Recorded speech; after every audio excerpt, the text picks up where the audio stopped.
Good morning, rise and shine. Happy Sunday, happy Easter. Come on in, like the video,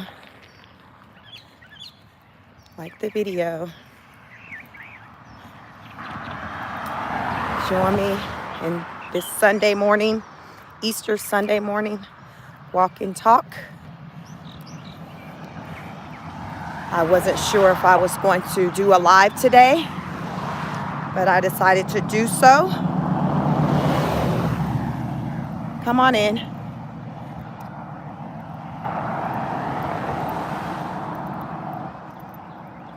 Good morning. I decided to do so when I woke up and saw the message from President Trump on this Easter Sunday. So come on in. Eric, what's up? Happy Easter Sunday. Thank you, sir. Thank you. Thank you so much. Like the video. We got a strong message from our President Trump in the USA. Also, today is day one of the launch of my membership for this channel. I finally set it up. So if you'd like to join, please do so. Become a scholar, a political honor student over here. Become a scholar. The political honor student membership is up for $2.99. For $2.99. So you'll get priority shout outs and things like that. Messaging. Let me know if you all can see it at the bottom of your screens where you can join and become a member for my channel. I have memberships on my other channel. I used to refer to my other channel as my bigger channel, but as of yesterday, this channel is now my bigger channel. Not by much, but we have surpassed the number of subscribers and views on this channel. Crazy, yo, it's crazy. This channel that was once my smaller channel is now my larger channel. It's been around for about 7 months, since I think September. We have over 500,000 views on this channel. Over 200,000 views just in the last 28 days. And we have over 2,300 subscribers. So we're growing like my hair. We're growing. Come on in. So become a member. Y'all know, these chats can get crazy. I have a lot of people coming through them. So if you are a member, you'll have a special, your name. Listen, it's going to be some color. Remember I say put some color in the chat. So your name will pop.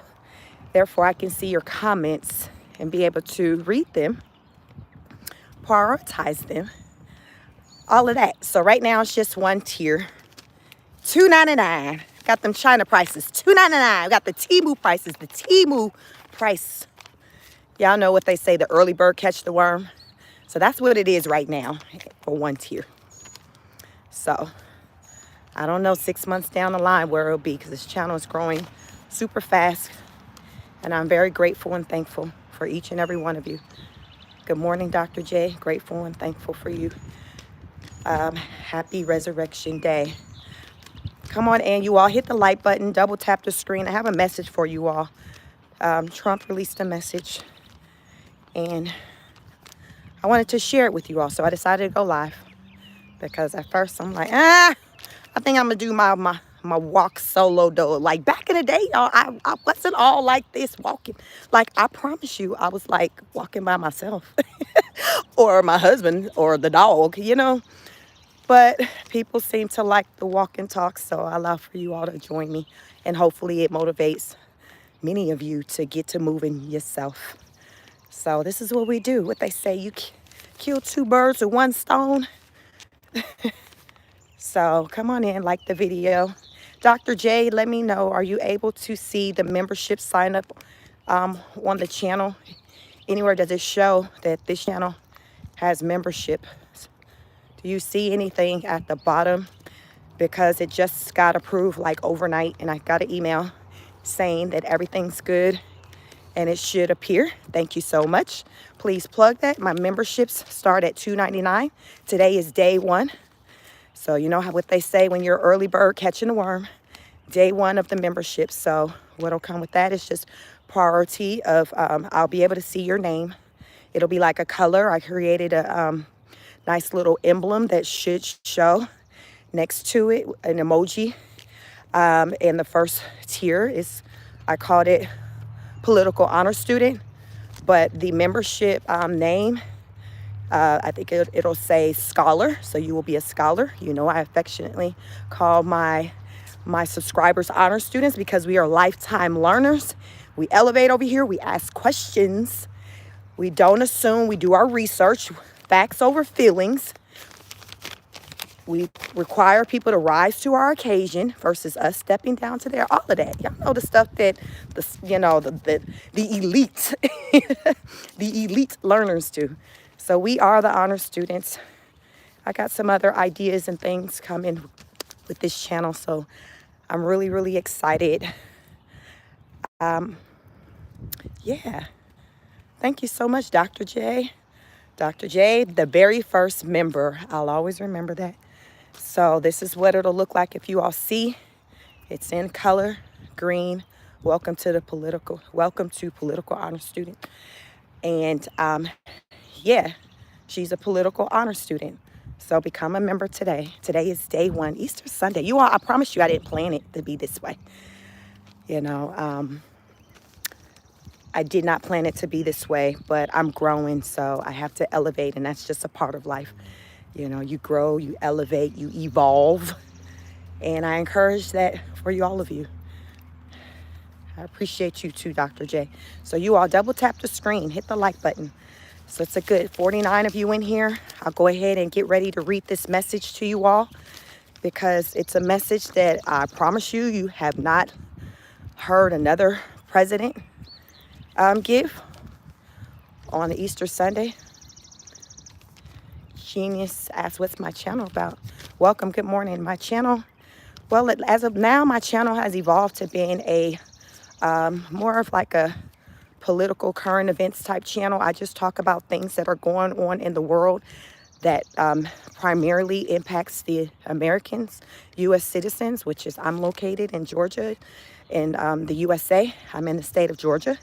So I talk about just everything that impacts just people living in the U.S. I talk about even things that may be going on in other countries, nations, as a result of what's going on here, because you know we're the leader. So a lot of time, really, anytime something's really majorly happening with the U.S., it's going to have an impact on the rest of the world. That's how connected we are to other nations. They heavily depend on us, as you've come to see. And they heavily depend on us. And we have had a dependency on them too in some types of ways, which is a lot of what we've been seeing as of late with President Trump trying to move us away from that, being so dependent on other nations. And I think that's a good thing. I think that all nations should have that type of thought process to regain their independence. And it's good to have a neighbor to be, to rely on some, just like we have in our personal lives, someone that we can kind of reach out to. But you need to create the norm. Your norm should be you being able to hold things down on your own. That should just be the norm. Whether it's politics, your personal life, the norm should be you being able to hold things down on your own. And then having other people, other nations there as a support.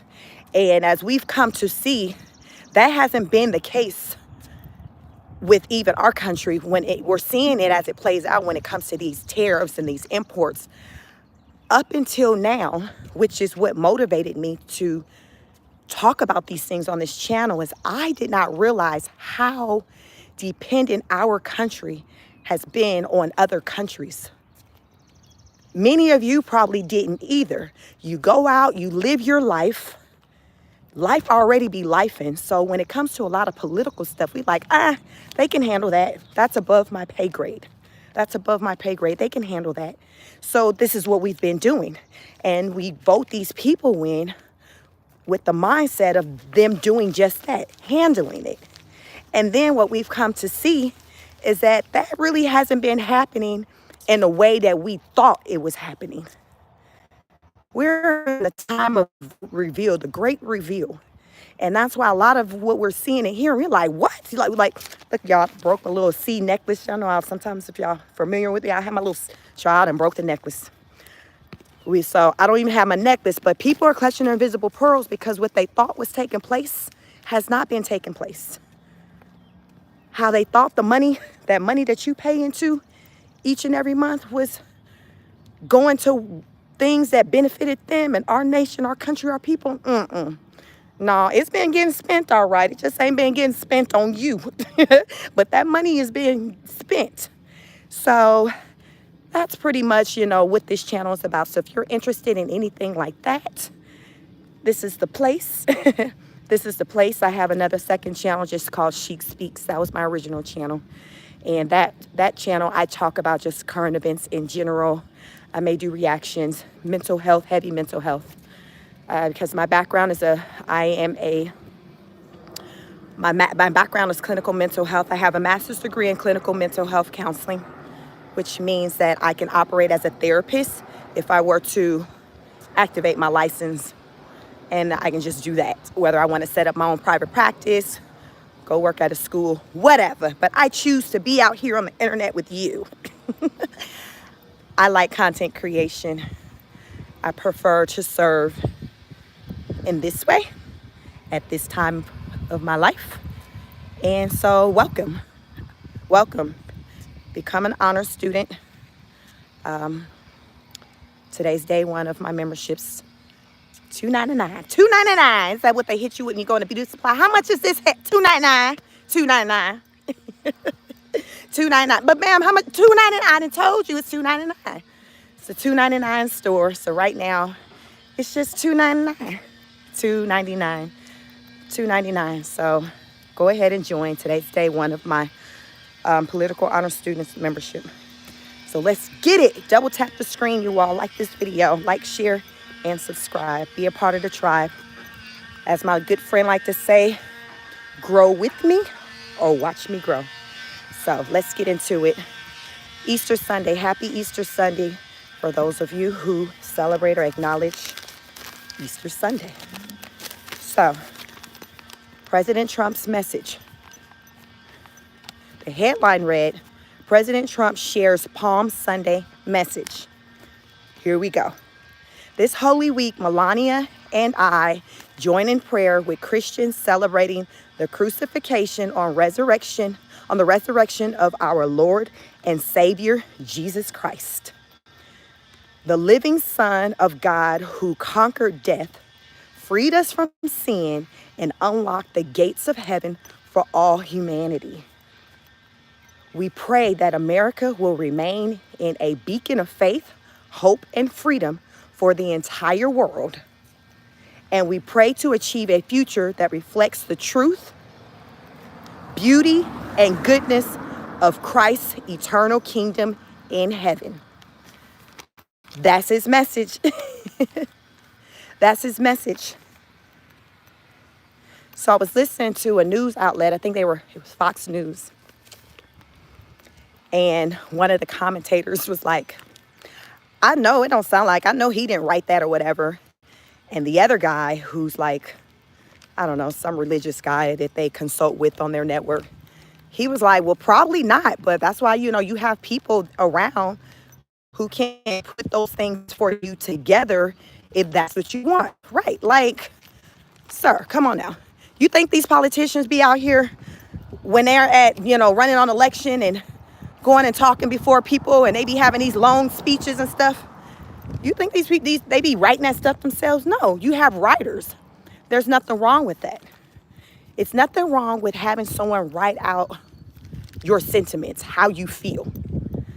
Everyone don't have the words to express how they feel. So someone can come along and be like, okay, it is my gift, my experience. I am a writer. I assist people with getting their thoughts out. That's why you have like ghostwriters and things. So it can still be like your thoughts, but someone's putting your thoughts out there for people, for the world. So no, there is nothing wrong with that. It was also said no other president has ever sent such a strong message like that on a Easter Sunday. So the question I have, or what I want to bring to our center the discussion around this morning, is religion, religion in politics. Are we here for Trump's vow to defend the Christian faith? Because these are the type of things like what he ran on. He wants to he wants to defend the Christian faith. What does that mean to you? What I've come to see as what it means to him is that he's wanting to have this country ran in a way that it once was ran. He's wanting people to live according. He's wanting laws to align with religion, with the Bible, and why I say that is because of the things that he's focused on, the executive orders he's written, like one being two-sex, male, female. He feels very strongly about that. That was originally how we were identified, just those two genders. We didn't have about 3, 4, 5 other boxes to check. Child, now is more than male, female. You got male, female, other, I don't know today, ask me Sunday. Well, what you mean with what I'm today or what I was yesterday? You see what I'm saying? You got all these different options now.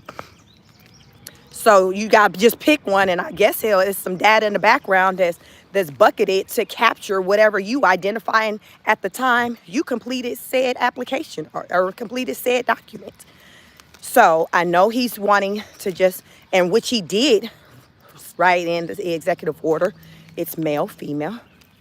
And then he's, what else?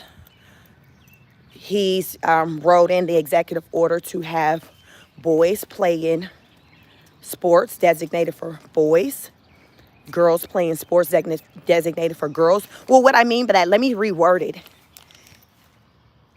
If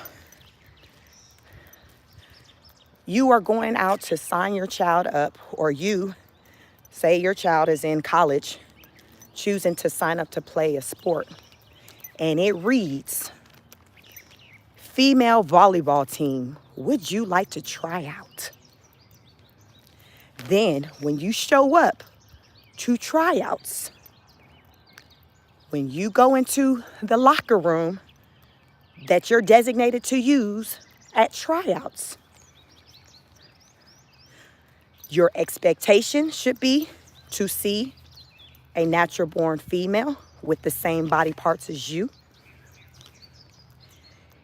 And it shouldn't be a surprise if you see, and it shouldn't be a surprise that that's all you see. Now, if you see in some other things dangling down below, Houston, we have a problem. I didn't sign up for that. And that lies the problem, because people are like, hey, I signed up for this, but I'm getting that. That's false advertisement. My daughter is a soccer player. If any of you were on my live yesterday, I said, y'all got to go. Child, that was a whole part-time job. It was a 4-hour live.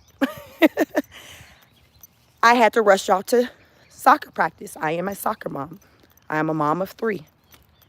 A college son who's 20, second year in college, wrapping up. A 16-year-old son who's a junior in high school, and a freshman daughter. So I have both. So I'm experiencing life, seeing the ins and out of male and female. My daughter's 15. She plays soccer. She's been playing soccer since, can't even remember, probably elementary. And she's always played on a co-ed soccer team. Let me explain the difference to you. The difference is that on the documents for signups, it reads co-ed. I ain't surprised I done signed her up to be out there playing with David and Michael, Lisa and Rebecca. I signed her up for that. Life's about choices. Life is about choices. And people should have a choice to choose what they want to do, who they want to play with. You got to air it out and put it all out there on the table.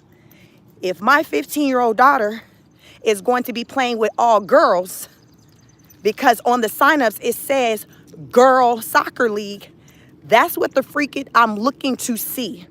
I'm not expecting for her to come home and be like, well, mommy, I was in the locker room. I didn't end up changing clothes, so this is why I'm still sweaty, because I seen the new girl, Michelle. She had something down there, and I felt uncomfortable. And I just didn't. So sorry, mommy, I didn't take a bath. I'm gonna do it at home, but that's why I didn't do it at school. I didn't feel comfortable when I saw that. Mommy, I mean, I ain't never even seen one of them in real life. That thing was thangin'. That thing was thangin'. So, what am I saying to her? What am I saying to her? She like, mama.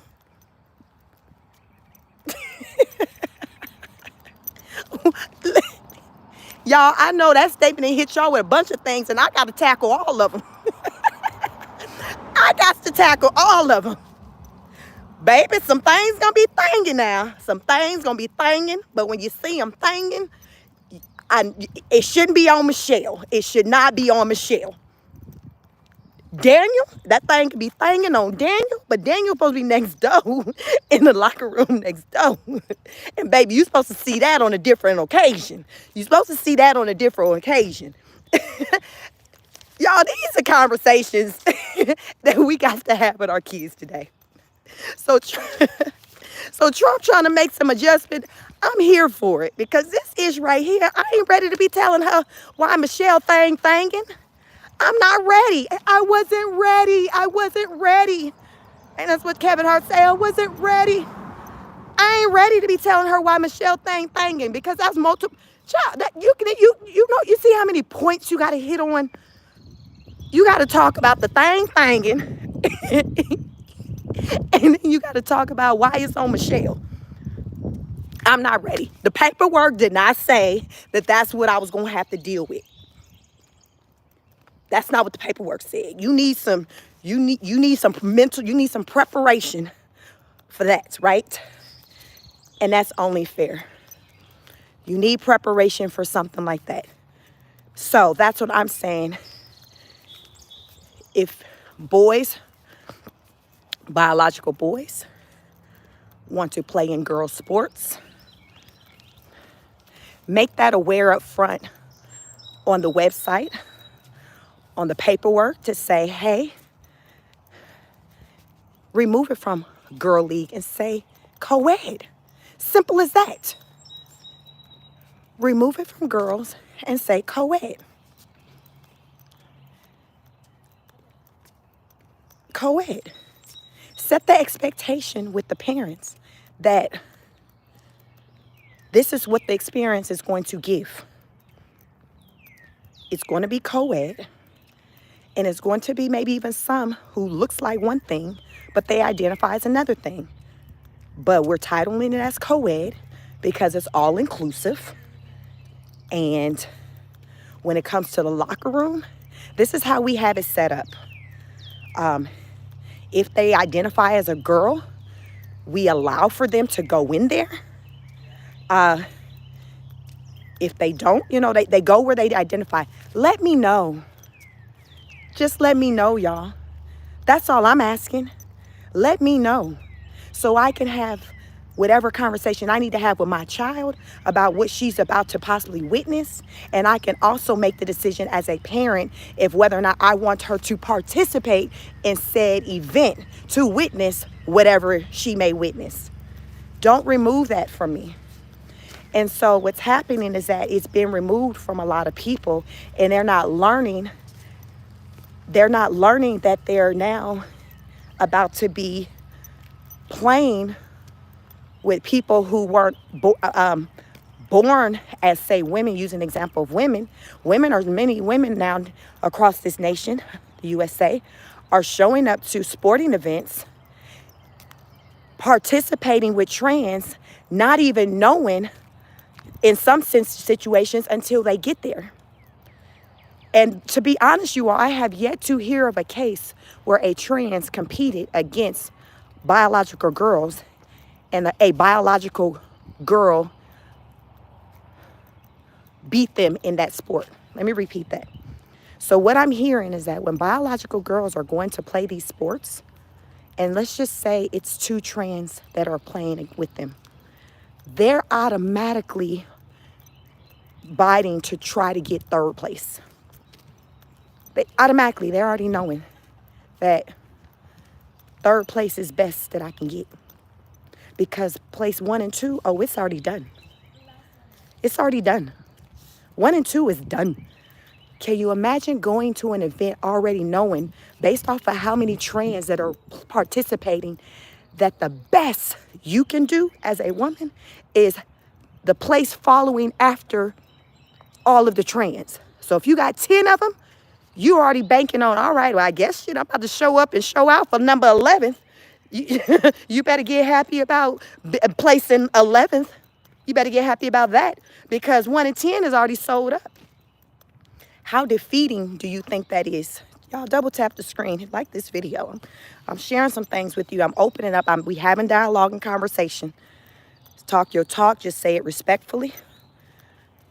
So this is what's happening with a lot of these young ladies, whether it's track, swimming, they already know that they're counted out. They're going to fall behind the trans. Y'all let me know in this comment what trans y'all know who regularly competes and comes behind any biological girl, any biological woman. Let me know because I ain't seen it yet. I have not seen it. There was one race where there was a trans participating in one sport. I can't even remember the sport. I think I was maybe hearing the story at the White House. Whatever the sport was, he came in first. Based on his timing that brought him in first, it might have been track. They said if he was running against men, he would have came in like 54th place. Tell me that ain't a problem. Hello, good morning. Tell me that's not a problem. Michael, who now saying, yo, I want to play with Lisa and her team, he done came in first. When you bump his record up against men, his first would have been like 50 something. He might as well shouldn't even been there with a stat like that, right? So I can't help but to wonder if some are doing it on purpose because they're just wanting to be in a division where they can, quote unquote, win. They want to win. So, okay, well, it ain't working out for me over here with these boys. But if I identify as a girl and go play over with them, I'm winning. I'm winning. I'm winning. Do that win still feel the same? That's the question I have. Some of you might be in this chat. Is a win regardless of your competition? Is a win regardless of your competition? Because that's what it's giving.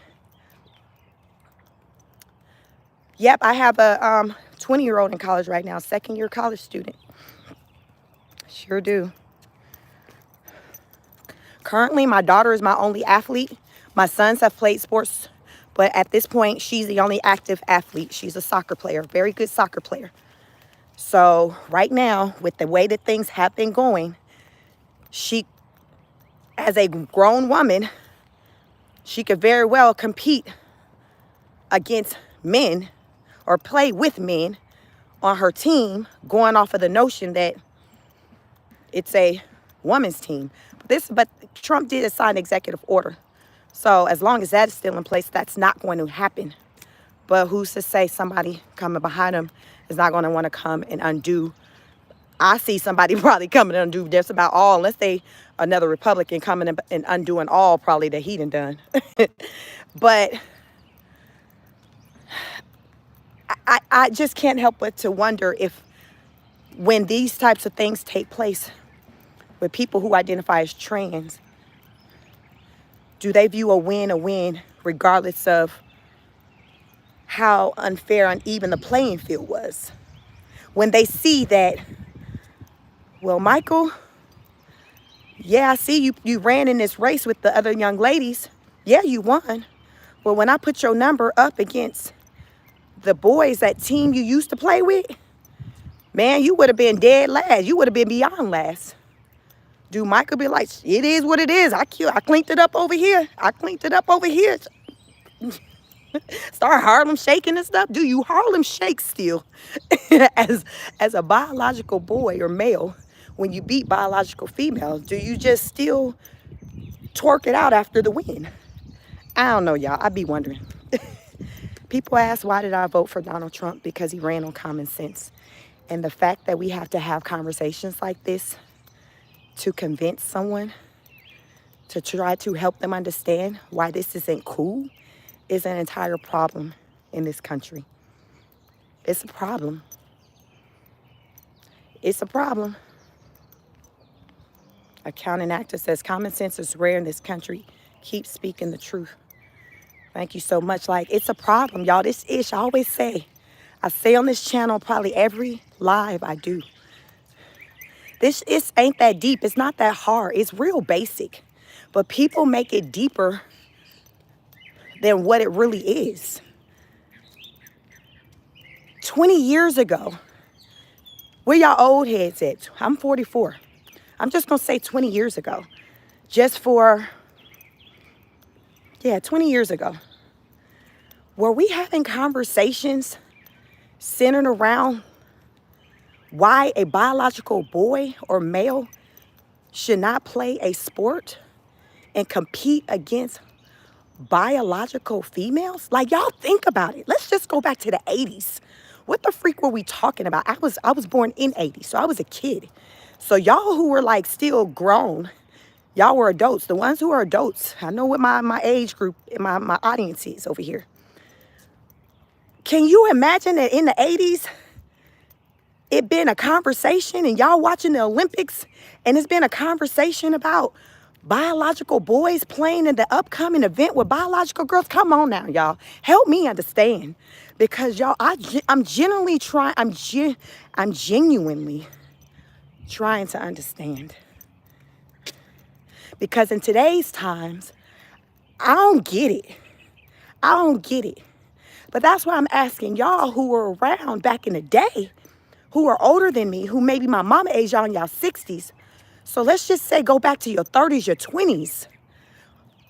What did sports look like back then? Let me know in the chat.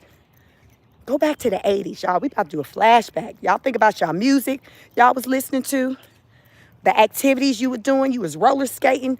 Listen, I done seen the movies. I hear my moms and the people tell the story all the time. Think back. What were you doing? Was there a conversation centered around gender? Was it heavy like it is today? Were ladies having a good time with the ladies, the men having a good time with the men, and then y'all having a real good time when y'all cross paths with one another? But there's no confusion about who somebody is when you're crossing paths with them, right? You already knew, oh, that's Keith coming. Oh, look at Lisa. Lisa done came through tonight. You wasn't sitting over there confused like, is that Keith? No, that looked like a Keith. No, hell no, that's Keith. Keith, you look different. Y'all help me understand. Because in today's times, I'm confused. I'm confused. Were y'all confused in the 80s? In the 90s? Were y'all operating in confusion? Happy Easter. Double tap the screen. Were y'all operating out of confusion? Even some of y'all, so let me see what my population, let's go back to the 70s. Let's go to the 70s for some of y'all. Were y'all operating in confusion when you started engaging with people, participating in events? Was it very clear and apparent what you was working with? Was there a reason to implement laws surrounding sex? When did this enter to the chat for this to be a thing to where we have to have whole conversations and think pieces about? Like, y'all let me know. Can y'all pinpoint the when? I remember, I think when Obama got into office, he's the one who designated for same-sex marriage to be legal. Is that the when? I don't know. Y'all let me know, because remember, I'm only 44 right now. Y'all let me know when the when, where things kind of shifted and the lines started to blur. Call that blurred lines. The lines started to blur. When did that happen? Because as far as I can go back based off of my age, I'm thinking more like early to mid 2000s, 2008-ish, 2005-ish, around that time. Do that sound about right? Aaron, you say you noticed early 2000s. All right, that's kind of lining up with what I'm saying. I had my firstborn in 2005. I remember when Obama ran and voting for him and being excited about this black man that would be the first black president. So the potential, I remember standing in a long line, y'all, to vote for him. I remember that. My second child I have, he was born in 2008. So I remember that time frame. I remember the excitement centered around him and him just running our country and being very optimistic and hopeful of just where this country was going to go. Just hopeful of just blacks or people in color being able to just have more equal, fair opportunities than we ever had before, because we just hadn't been experiencing that. With the way just the world has been designed, it hadn't been set up for people that look like me to just be out here winning collectively. Because you got people out here winning that look like me, but as a collective, that had not been the case. Even still today, it's not the case, which is why people always be on this race stuff, because it's still not an equal playing field. It's still not. But I remember that time when people were just so hopeful for big things to happen, big things to come. So he was our president for what, total of 8 years. I reelected him as well. Coming off of him being the president, I can honestly say I do not feel like black people, people that look like me, had any things put in place that would set us up to move in the way I thought we would be able to move, to be able to bridge that gap, close that gap between our economic conditions and the next group's economic conditions. I didn't see that happen. Y'all let me know if y'all saw that happen. Did I miss that data? Because I was having babies during that time. My first child was born in 2005. My last one was born in 2010. Y'all know when you're pregnant, listen, let me know what was popping off between 2005 and 2010. Because your girl was pregnant with a swollen feet, back hurting. But I'm going off of what my memory was as I was doing all of that, as I was creating life, as I was bringing life into this world as a woman, American black woman. So I'm asking you all just to talk about what was going on. What did I miss? What did I miss? The Iraq war? What did I miss? Where did things take this just sharp turn? Because that's what I feel like. It's just like, now we went from right to left. Like, what the? We're here. We're here. 2025, talking about, no, I don't want your son playing with my daughter. No, I don't want your son in the locker room with my daughter. Okay, well, damn, if he gonna play with her, do he gotta be in the bathroom with her too? Why do I have to have that conversation with an administrator? Really think about it. Why? You saying Michael gonna be out there playing with her, all right then, but you saying now Michael finna be in the bathroom with her too? This is too much. This is too much. This is too much. And I know that I am not the only one who feel this way. The things that I talk about on this channel is because I know I am not the only one who feel a certain way about a certain thing. I come out here and I talk about hot topics. I call it on my notes, you all. Before I go on every live, I make notes. And it's called Hot Topics. topics of the day, because I come to you all and I bring real life ish that's popping off so we can talk about it, because I understand a lot of us don't have an outlet to talk about these things. How many of you in here are divided right now with your family and loved ones because you share a stance that's completely different than maybe the vast majority of other people, maybe in your family? There are so many people right now who are divided just within their families on their views, whether it's religious or political, lifestyle, and they don't have anywhere to go to take that. They don't have nobody to talk to. It's just like mental health is real. So someone asked, Sheik, what do you do over here? I talk about issues popping off in the world, in the USA, and I incorporate talks centered around mental health, because mental health is real. That is my background, and everything that goes on right now impacts our mental health. Everything that goes on impacts our mental health. People who are a part of the community, I call the LGBTQ, I say the community, a lot of them struggle heavily with mental health. Now, remember, I went to school for this. You got a lot of people who struggle, but they struggle really heavy when it comes to mental health. And I can understand, because here it is. I'm talking to you all about my confusion and why things are what they are. These people are actually living it. These people are living a life where they're going into rooms and places and they're feeling rejected, feeling unwelcome, unwanted. I get it. I get it. That's why I don't understand why there can't be environments for them. For example, we have Olympics, we have Special Olympics. Why the freak can't we have a third one called Trans Olympics? You Michael, and you identify as Michelle today? All right, then, we about to have you over in this one right here. All right, then.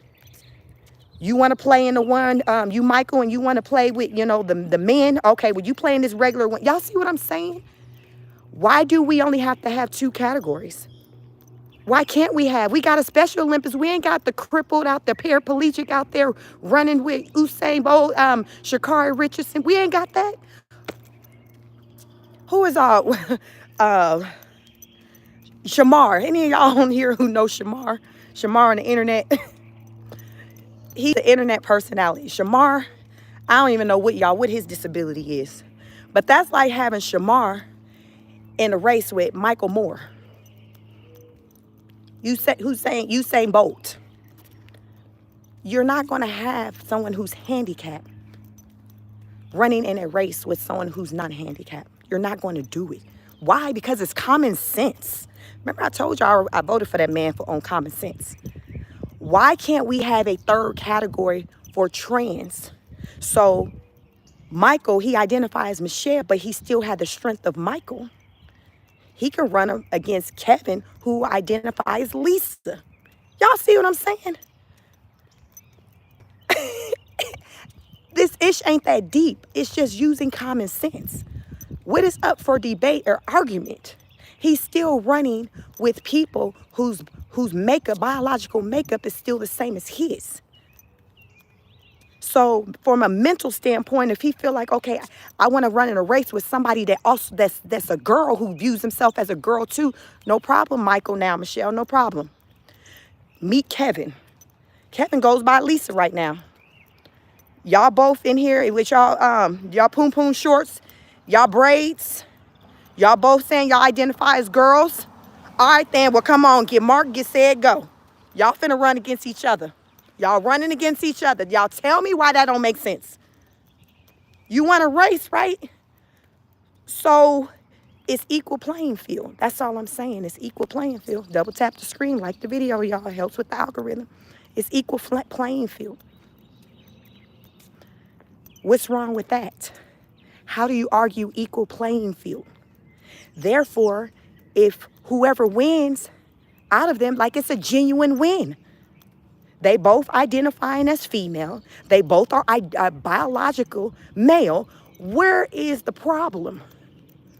That ain't gonna make no headlines. The headline gonna be telling you who to win. They be like, shit, Michael won that damn race. Y'all see Michael, the way Them braids, them damn box braids was slinging in the wind. He was gone. She was gone. Whatever he wanted to be identified at. It's going to be centered around the accomplishment. Just like when someone in the Special Olympics win. We're not focused on, oh my God, they were running. Oh, what happened to them? Look at their legs. We know it's the Special Olympics. We're focused on the accomplishment. Oh my, wow, they did really well. They ran that race really fast. Congratulations to them. Our attention is on the accomplishment. There's nothing else that I've taken. There's no distractions from that. Right now, we have distractions because it's not equal playing fields. So now, Michael, who ran against Lisa, Michelle, Kim, Rebecca, the headlines are not reading, Michael won this race by a whole minute before number two. That, rightfully so, it's centered around, well, Michael won and he won by 45 seconds, but he's trans. We've never seen a win like this before, but now that we have our first race with a trans, we see that the trans person came in 45 seconds before the second place person. You see what I'm saying? Because the data, the historical data shows that these things that are happening today never happened before. And when you get into the data and the research, the reason why the ish never happened before, because these things weren't allowed in the sports. A biological male can play with a biological female. So that's why you weren't seeing numbers like that. It's not that, oh, now people have evolved and they've gotten faster and stronger. No, it's not that. It's not that. It's now boys are able to play and compete with girls. And now they're able to take these wins, stand on a podium, get these scholarships, because these young ladies, just like young men, they train for years. They're a lot of your your young athletes that are young adults, just like my kids, they played sports. They started at 3, recreational sports. They trained their entire lives for these moments. So imagine training all your life for a moment, because you've been training against other females. So you ain't never been training against men. You've been training against females because that's what you play with. So you've been training and you're on pace to win a really big major competition, a major track meet, which will basically have you go to the Olympics, have your college paid for, have you be set in a way to where your family would be good forever. You be on some Sha'Carri Richardson stuff. Y'all think Sha'Carri Richardson will be Sha'Carri Richardson if she was running against trans? Like, y'all, let's talk about it. Y'all let's get into Sha'Carri Richardson. She's a famous, really fast American track runner here in the U.S. Just be straight cleaning up. I think she's out of Louisiana. If you don't know who she is, look her up. Sha'Carri Richardson, Shakari Richardson. Look her up. Do you all think that she will be on record with all the wins that she has if a trans ran in any of them races? Let's talk about it. We're going to talk about it today. Happy Sunday. Double tap the screen. Get into Sha'Carri. Research her. Look at what her numbers look like. Who's a guy, who's a young guy right now? Well, she's dating a track runner right now. Look up, see who her new boyfriend is, because I can't think of his name. Compare her numbers to someone of her age that's a biological male and what their numbers look like. Imagine them two in the same race. So let me tell y'all, remember, we honor students over here. I'm going to give y'all an assignment. This is what you do.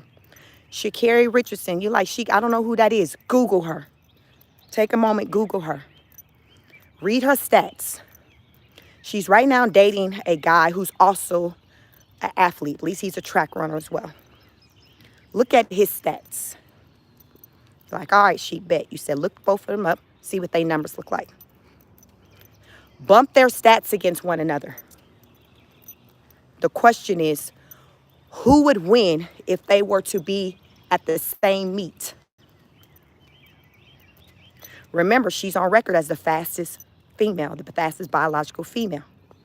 I'm not sure who's on record as the fastest biological male. Look at their stats. If they were in the same race. Say Sha'Carri's boyfriend is in her race, the women's race. Who would be named the winner? Who would be named the fastest woman? Would it be Sha'Carri Richardson or would it be her man? I'm just saying, y'all, this ish ain't that deep. Bolt said he's okay, but bump Bolt's, who's Usain Bolt's numbers up against Sha'Carri Richardson. Y'all tell me if Bolt ran in her race and he said he wanted to be identified as Michelle. He said, listen, I know what I'm looking like. I'm big and tall and masculine and musty, but listen, I'm feeling a little feminine. Listen, I'm Michelle now. You saying that's just old news. I am Michelle and I want to run in this race. Will Sha'Carri or Michelle win? Who will be standing at the podium with the goal? Who's at the podium? Bolt or Richardson? Don't get mad. I'm just saying these are questions. He's making you think because you know this is common sense. Who's winning? So remember, y'all done seen her record and her numbers. But because somebody male wants to come in because he's saying, listen, I'm feeling a little feminine now. I want to run in this race. Now they have the opportunity to snatch that title. Because I have yet to hear about a competition with trans running against biological women and a biological woman beating them. I ain't seen it yet, y'all. That's why it's an issue. How do you argue it? It's not like you like with Sheik. There's all this data where we show the women, these biological women, they doing it. They outdoing these biological men, even if they do want to put on a dress and put some box braids on and make their hair purple. Sheik, we seeing, Keisha still killed it. I ain't seen that. I have not seen that. I ain't heard that. I ain't seen that run across no headline. I ain't heard nobody have no conversation about how women were still beating these biological men who are now identified as women. It's the opposite. Black LaCoy said, Noah Lyles is the fastest man in U.S. sprinter. Okay. Bolt retired. Got it. Thank you for that. So, Noah, you think Noah would beat Sha'Carri in a race? Black LaCoy, you think? That's my question. You think Noah would beat if he ran against Sha'Carri and they were able to run in the same race because he chose to identify as a woman and it's got, now the title for fastest woman, he chooses to win. Who do you think, who y'all money on? Y'all money on Sha'Carri or y'all money on Noah? Black LaCoy said Noah will destroy her. That ain't right. That's the issue I'm talking about, y'all. We talking about it today. Happy Resurrection Day. This is what we do over here. If you're new to this channel, we talk about something. We get into some things. Facts over feelings. It's sad. It's sad.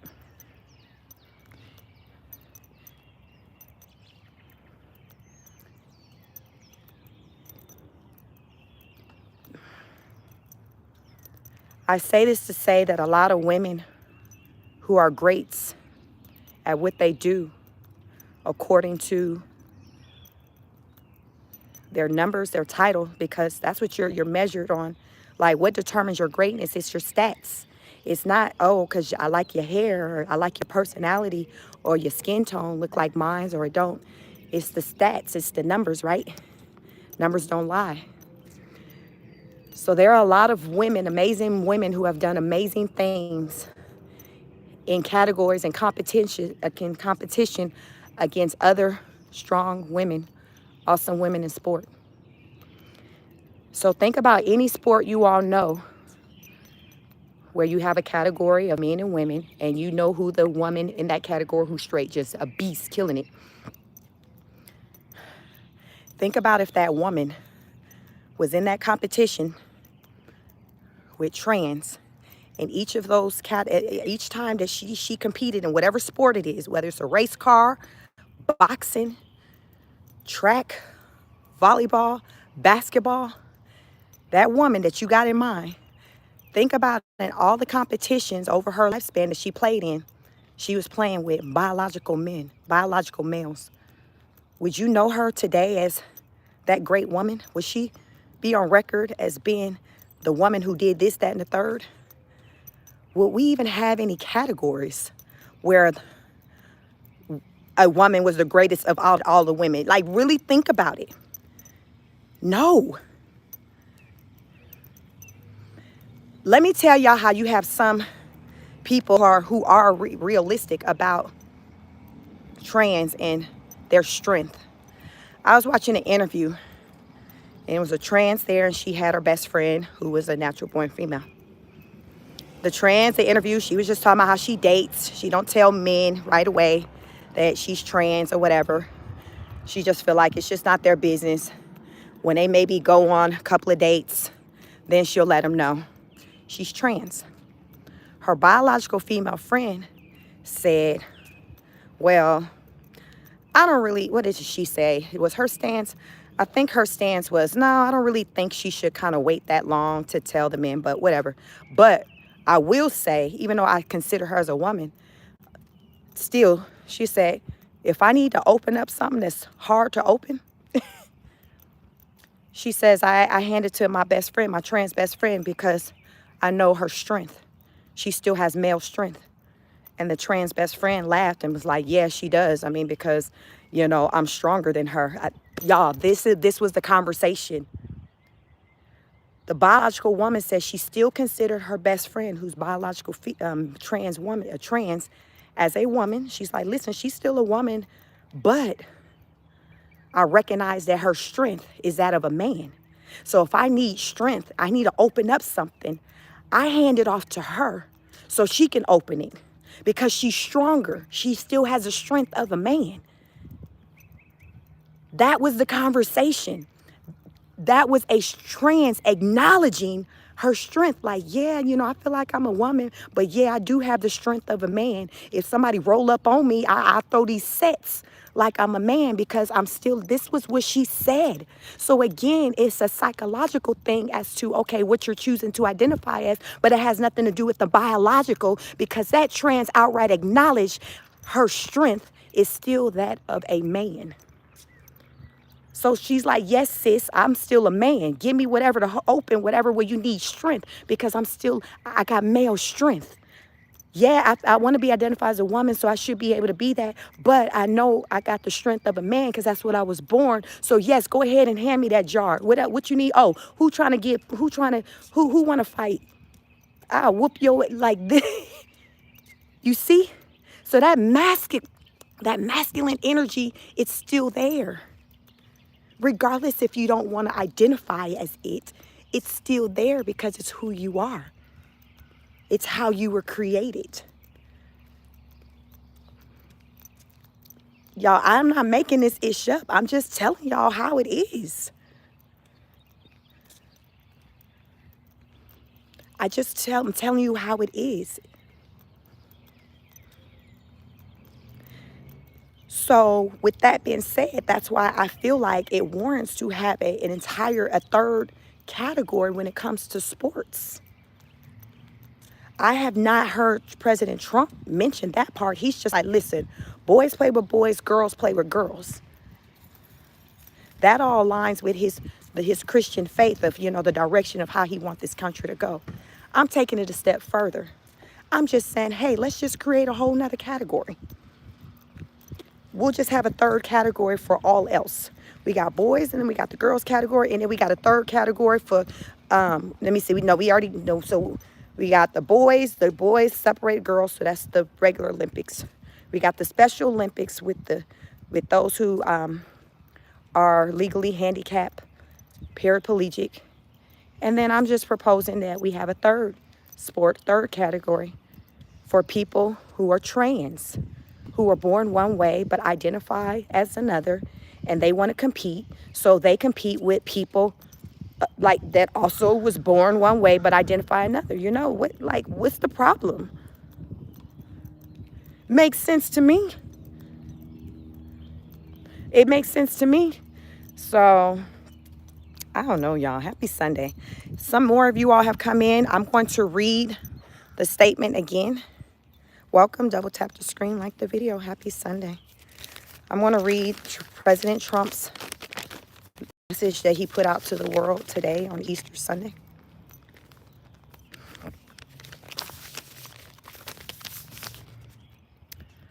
Kendra says, seems like to me they don't want an easy solution. Easy enough, right? Easy enough. You all, today is day one of my memberships. If you're interested in joining, my memberships are $2.99. Presidential honor student. And yeah, it's just one tier right now. So it'll allow for you to show up in color in the chat, priority, message reading, things of that. So you just kind of take priority. It's a lot that takes place in my chat. It can get crazy busy. Thousands of people come through. And as you can see why. So it allows for you to kind of stand out amongst many. How about that? So, but in the meantime, like, share the video. It doesn't cost you a thing. It's free 99. It's free 99. So you should be able to see the membership option at the bottom in the corner on the, wherever you're looking at the corner at the bottom near where you can enter your comments for this chat. You should see the option to join my memberships for $2.99 to be an official presidential honor student, because I affectionately refer to my subscribers as honor students.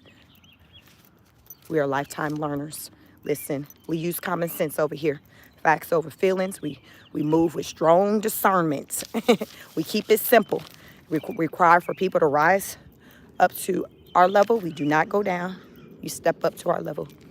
We encourage for people to elevate by elevating ourselves. We lead by examples. By example. President Trump shares Palm Sunday message. Let's get into it. Like the video. This Holy Week, Melania and I join in prayer with Christians celebrating the crucifixion and resurrection of our Lord and Savior, Jesus Christ, the living Son of God who conquered death, freed us from sin, and unlocked the gates. We pray that America will remain a beacon of faith, hope, and freedom for the entire world, and we pray to achieve a future that reflects the truth, beauty, and goodness of Christ's eternal kingdom in heaven.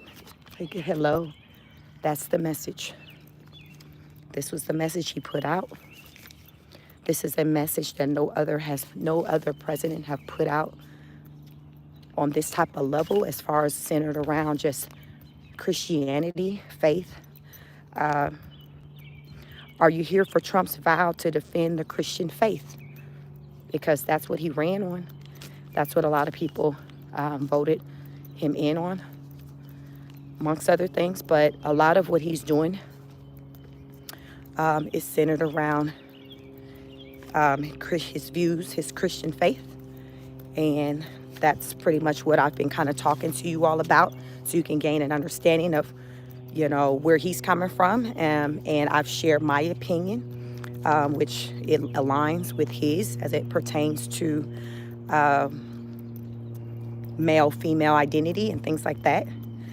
I believe that a person can identify when they choose. Like, you have that right. But I don't think that you should, your right to move how you want to move should impede on someone else's life.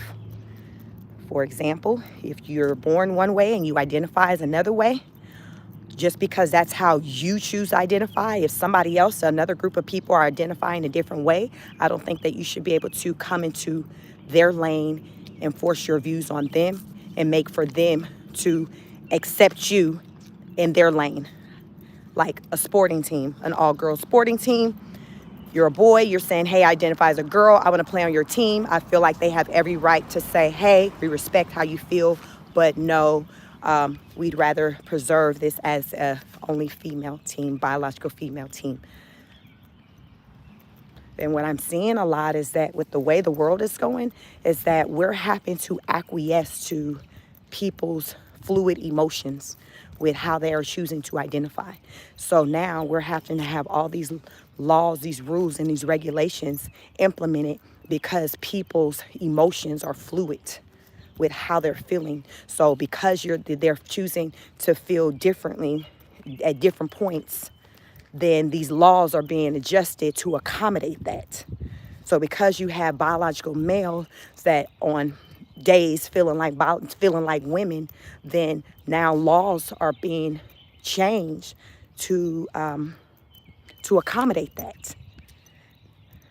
How many of you have seen or heard stories where these, people who have trans people who was born one way and identified as another, they go back to identifying as the way they were born.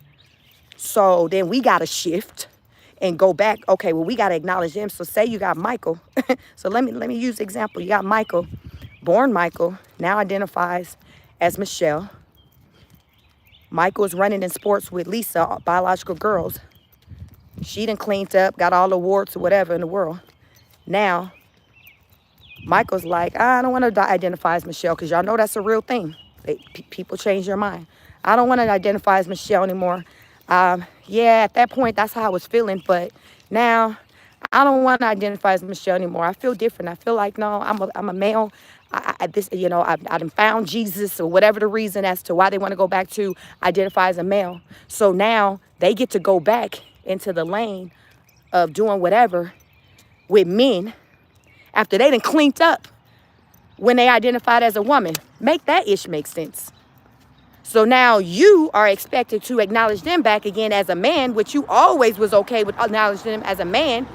But they done came in and cleaned up after in the lane of being acknowledged as a female. But they can go back to being acknowledged as the man. And if they choose to want to play sports or do whatever as a man, they rightfully can. Or if they don't, they don't. But they have already reaped the benefits of and accomplished so much while identifying as a woman. Crazy. Oh, this is crazy. New membership. Thank you so much, Simply Living, for becoming a member, a presidential honor student. Thank you so much. This is crazy, y'all. This is that ish I'm talking about, y'all. I voted for Trump to sum it up because he ran on common sense. And these things that I'm kicking to y'all, this is straight common sense. This ain't got nothing to do with all the education I got behind me. Y'all, I got a lot of education. But this ain't got nothing to do with education. This is common sense I'm talking to y'all about. And most of what you're going to hear over here from me, from Chic, it's going to be centered on common sense. It's going to be centered on common sense. Backed with my education, but it's centered around common sense is the root of it. You don't need degrees to have common sense. You don't need that. You need discernment. You need awareness.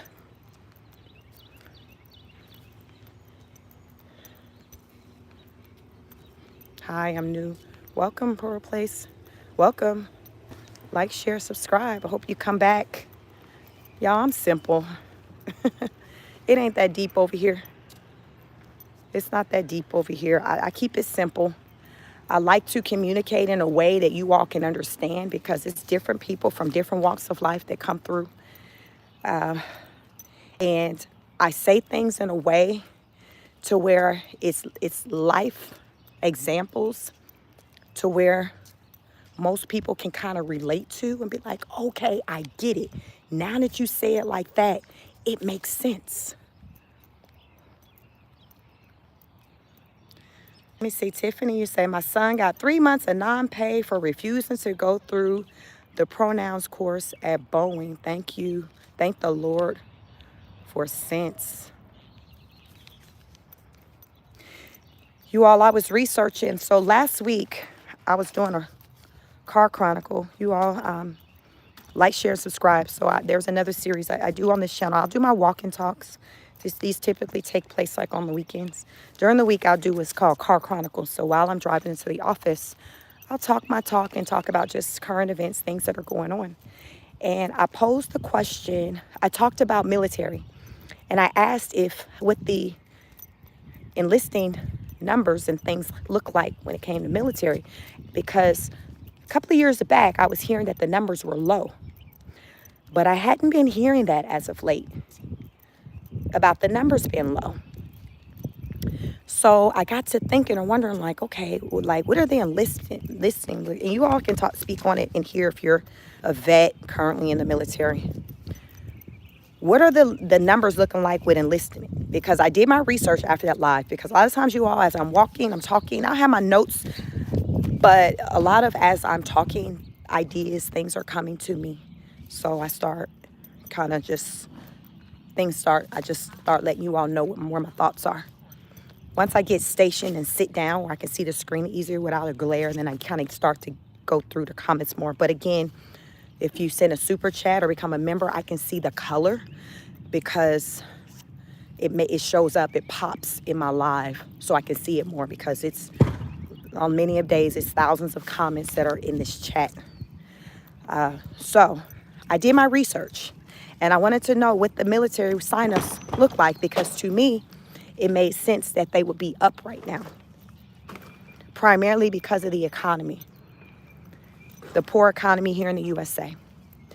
And right now, when I think about military, I think of stability as far as with income, housing. Many people who I've known over the years who were in the military, they talked about basically living on base, collecting checks, not really having a lot of money, not a lot of like things that they had to spend money on because they were in the military and they lived on base. And when you're in the military and if you're familiar with that life, like a lot of like things it's a lot of perks that can save you money. Even as a vet, buying a house in my neighborhood, like I walk past houses in the cars, they'll have the license plate that indicates they're a vet.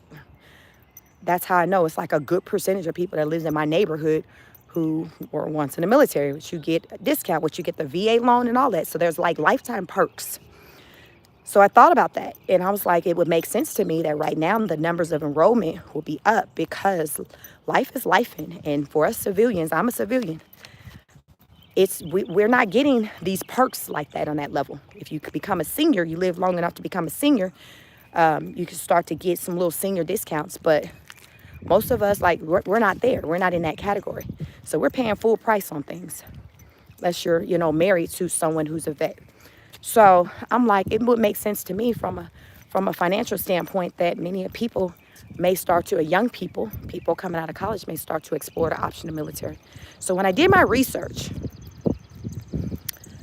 I found that enlisting rates are up for military signups. And they started to rise when Trump ran for president for this term.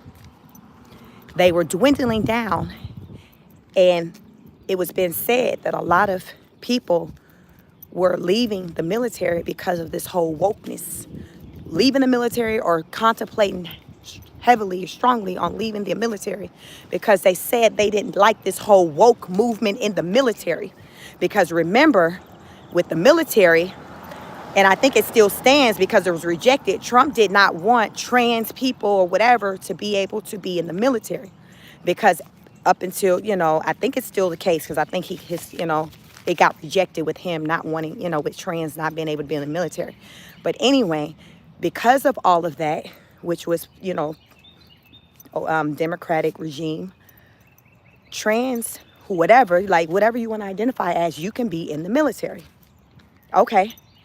So within the military, a lot of people started to have a problem with having to shift to this.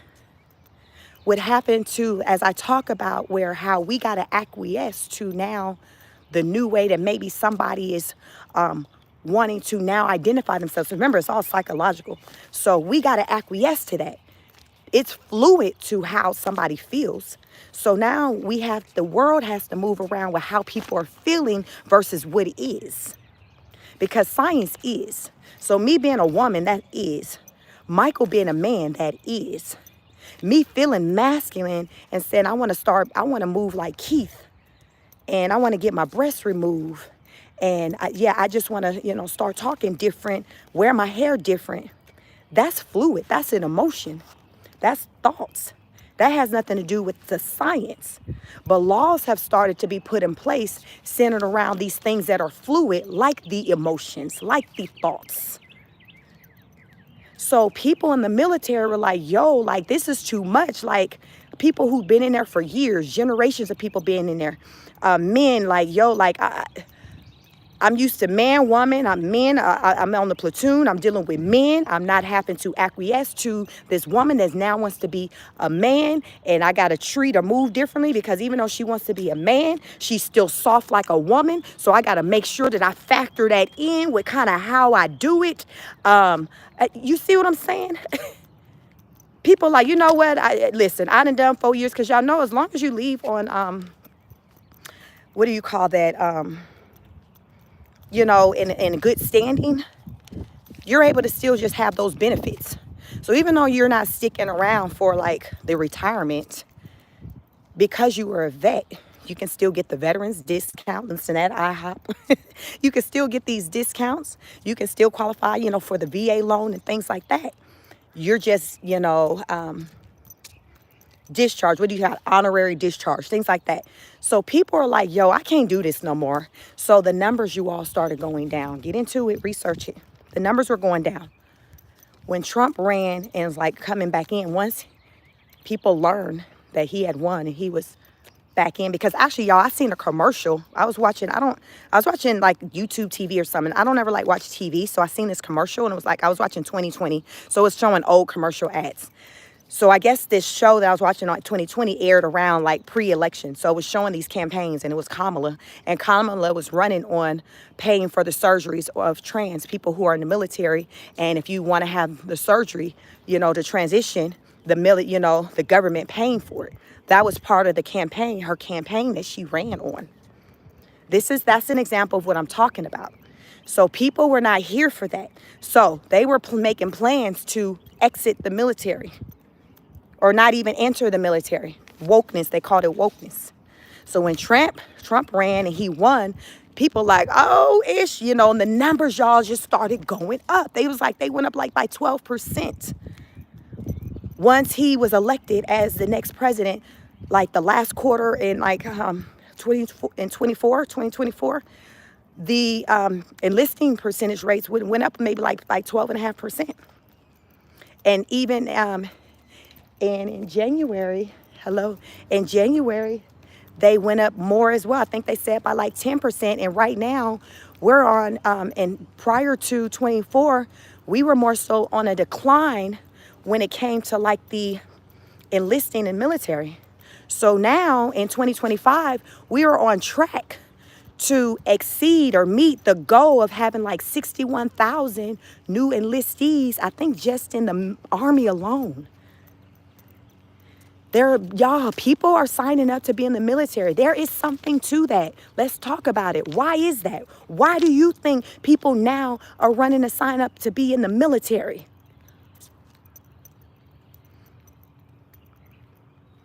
Hey, hello, Dejan. Good morning. Y'all double tap the screen, like the video. Why do y'all think that is? Numbers don't lie, remember. And I'm telling y'all this is because this is just coming off of me just driving. Y'all do my car chronicles. Y'all better get into them. I do them usually like Tuesdays and Wednesdays at about 7:15 a.m. Eastern Standard Time. But if you ever miss it, go back and catch the replay. They're usually about an hour and a half to 2, just my commute into the office. Probably closer to about an hour and a half. So I live in Atlanta. Traffic is crazy, yo. So the Car Chronicles, you know, it's great because I'm able to, you know, do content as I navigate into the office. But I was coming home one day and I did a live. I normally don't do lives when I'm leaving the office, but that day I did. It was something different. And the thought just came to me as I thought about military and what the numbers probably look like. And this is what my research showed. They were like, listen, sis, you own to something. Them numbers was down. They went up at the end of last year. And they're up right now this year. And they're continuing to go up while under Trump. So again, people have strong feelings about Trump. I understand. But at the same time, according to the numbers, People are largely in support of him as well. People who are in the military, people who desire to join the military, they're doing these things because he is the leader. Why is that? Remember, we had Biden in there for 4 years. Them numbers wasn't looking. Listen, they was down.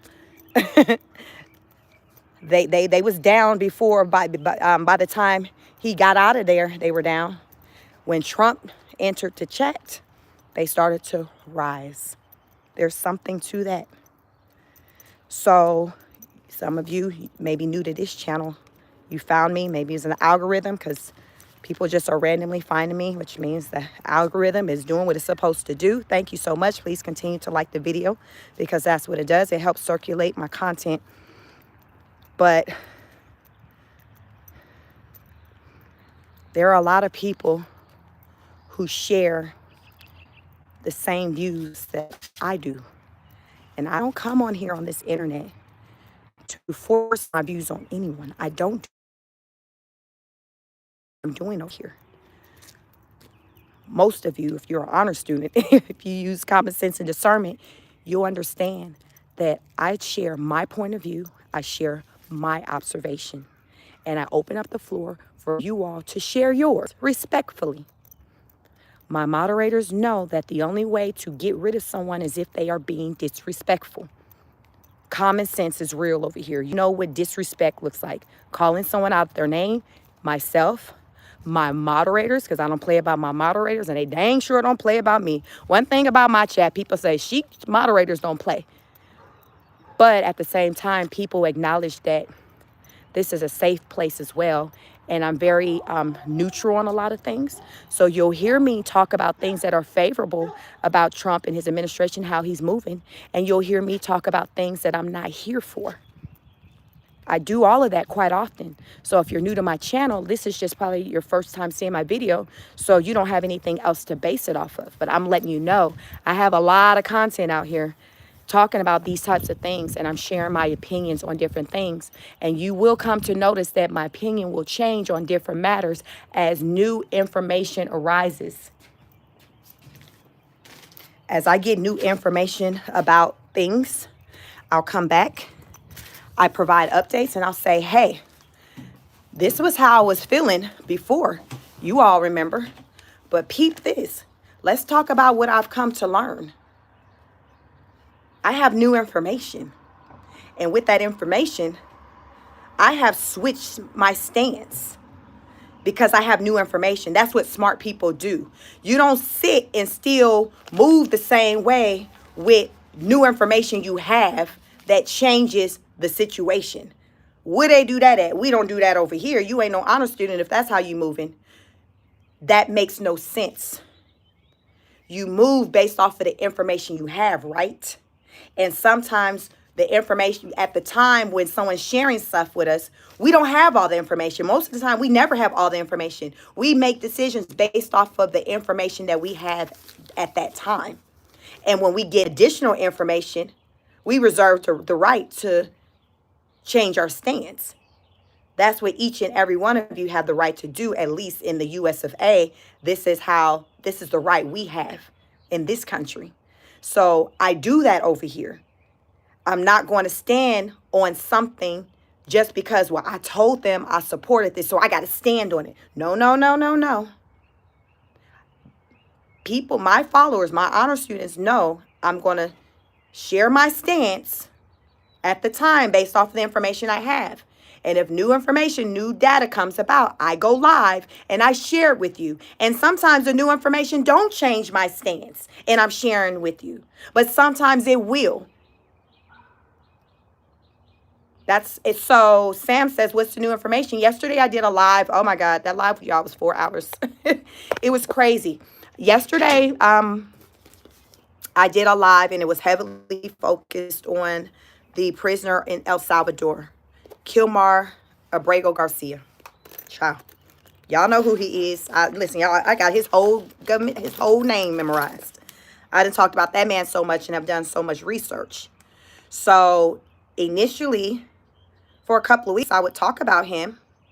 Dr. J said, feel free to catch the replay. Yes, catch the replay. But I'll summarize over the last couple of weeks.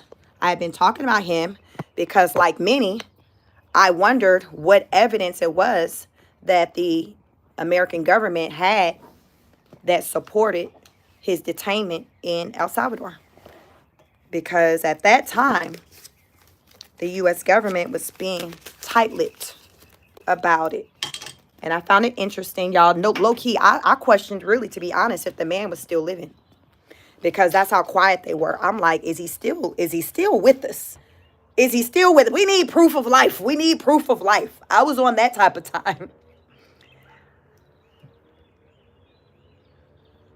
Lives Manic says your mod has been an ace today. Thank you so much. Yeah, my mod holding it down. Thank you so much. I didn't even know if my mod would be available today because it is Easter, but I didn't mind if I was going to have to do this by myself. So I do appreciate Dr. J for showing up for me, per usual.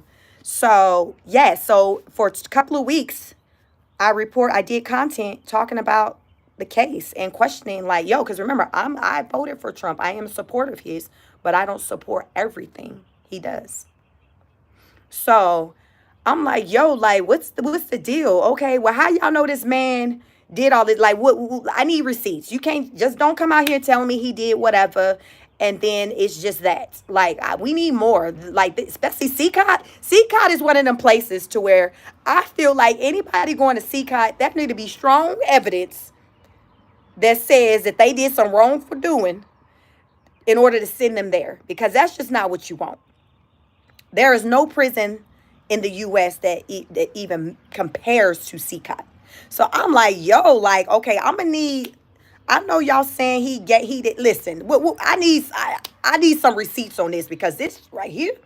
So I didn't have that before, and this week I got those receipts. I got that information. So yesterday, in my 4-hour live, y'all, at least probably half of it, or a third, like 1/3 of it, was spent talking about the case, because there are so many people. Hold on, let me stop my watch. There are so many people who have passionate feelings and opinions about it, to where I was like, okay, we're gonna stick around. Y'all, I was so lightheaded. I was high. It's a beautiful day today too, but it's not as like sunny and draining. So I was so delusional. I forgot I had water beside me when I was doing the live. Wasn't even sipping on the doggone water. But anyway, the new information came out, and I'm like, okay. Thank you, Miss Kitty. I'm like, okay, I get it. Okay, well, damn, he did all that. Okay. Okay. Oh my. Okay. Y'all, that's how I was. That's how I was. So I'm like, y'all, this ain't who you want living next door to you. This not it. Yeah, we gonna leave him over there. We gonna leave him over there. We go. You stay over there. So that's the information I came across. So I came out here and shared it with people, because I'm like, oh, I see why the Trump administration standing 10 toes down on this. I get it. Oh, I need for y'all to continue to stay 10 toes down on this. We gonna leave Mr. Garcia over there. He back home in his home country. Listen, we just gonna leave him over there. We gonna stay over here, and we gonna leave him over there. So that's my stance changed, because I came upon new information. The Trump administration decided to be more forthcoming with the evidence, the documentation, the things they were using to support their stance. Why they took so long, I don't know, but I know this week was when I seen it laid out, as far as like black and white, the things that are supposed to be in his criminal record that's here in the U.S. that supported them designating him as an MS-13 gang member and a foreign alien, a foreign terrorist. So now that I have new information, I can't cape for him no more because I was. I can't cape for him no more because I certainly was. Because I'm like, yo, I don't wish this on nobody. Like, we need to know. You can't just go off of a tattoo. Like, I'm gonna need more. I'm gonna need more. So yesterday's live, we got into it and we talked about the details of the more and all of that. Catch the replay. It was a great live. Got a lot of new subscribers, over 101 new subscribers from that live.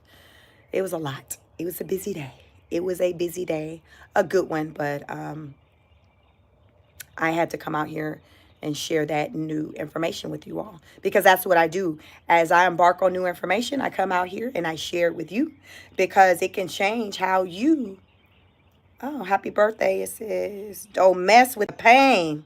It's my birthday. So we got two things going on, y'all. You got some people celebrating 420.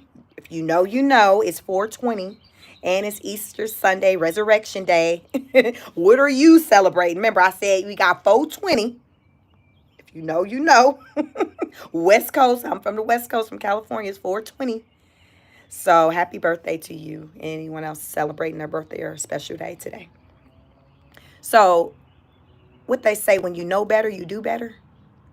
That's how I move. So when I have more information, I know more, like I utilize that. I implement it.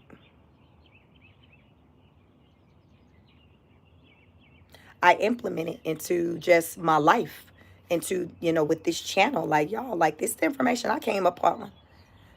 Hey, good morning. Just say when. Just get the likes up. Can y'all double tap the screen? Just say when. I started, I don't know how long you've been in here, but today is the first day of my membership launch. Woohoo! I got the email before I went live that everything's set. Memberships are $2.99. We got them. We got the beauty supply prices, the China prices, the Temu price, $2.99, $2.99. How long it will be $2.99, I don't know. But right now I have one tier called the Political Honor Student. That's the first tier. The Political Honor Student. Join. And when you join, when you make your comment, your name will show up in color. And I'll be able to prioritize reading your comments. Just like if you give a super chat, it comes up in color. So I might say, put some color in the chat. Put some color in the chat could very well mean send a super chat as low as $1.99 where I can read your comment, because the chat be chatting. And it's a lot of, it's not possible for even me to read all of the comments. So I do what I can. But the ones that come up in color is a priority because they pop. They pop. And I can see it and you all can see it. So I acknowledge those individuals. I show gratitude and appreciation. And I do that by shouting them out and reading their comment and thanking them for their wonderful support. So like the video, share, subscribe, and just become a political honor student. Let's get it. Let me see. Smokey says, I'm tired of people buying from Temu and TikTok shop crap products. We'll see if people will continue to do that, with these tariffs. I think I seen something where Temu was saying that they're probably going to have to go up on their prices because of the tariffs. You all, my husband said he had ordered some exercise product or whatever some weeks ago. And it was before the whole tariff things went into effect. He still ain't got that product. Every time I be like, have it come in? He's like, I don't know. It's still on a slow boat from China. It was supposed to have come on the 15th. It still has not come. He was like, at this point, I don't even think I'm probably going to get it. Whenever I check the status, it just says it's on its way. And when I look up other places to order the product, they all come from overseas, from another country. Like, you all, there's some things I want to do with this channel. So I want to even, with Edgar, thank you so much. Thank you so much for the $4.99 chat. I appreciate you. Edgar put some color in this chat. You all, there's some things I want to do with this chat. I mean, with my channel, I want to bring, merch and things to you all. But it's important for me that it's a vendor or someone who's in the U.S. Listen, Listen, Trump, I got the message. I want it to be an American vendor, and you all can make suggestions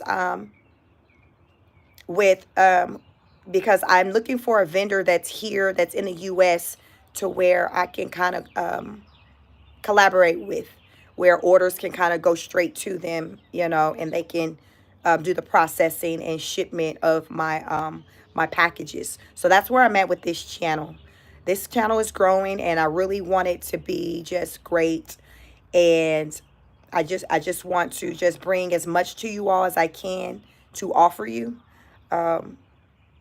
Yeah, for this channel, because I'm really excited about it. We're doing big things here on this channel, and I want you all to just be a part of it all.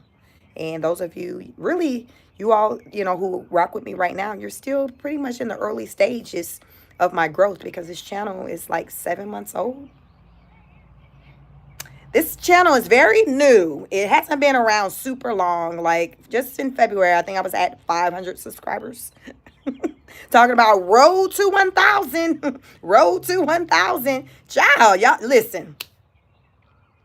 Anyone who's ever grown any type of YouTube channel, TikTok channel, anything, it's hard. It's very hard.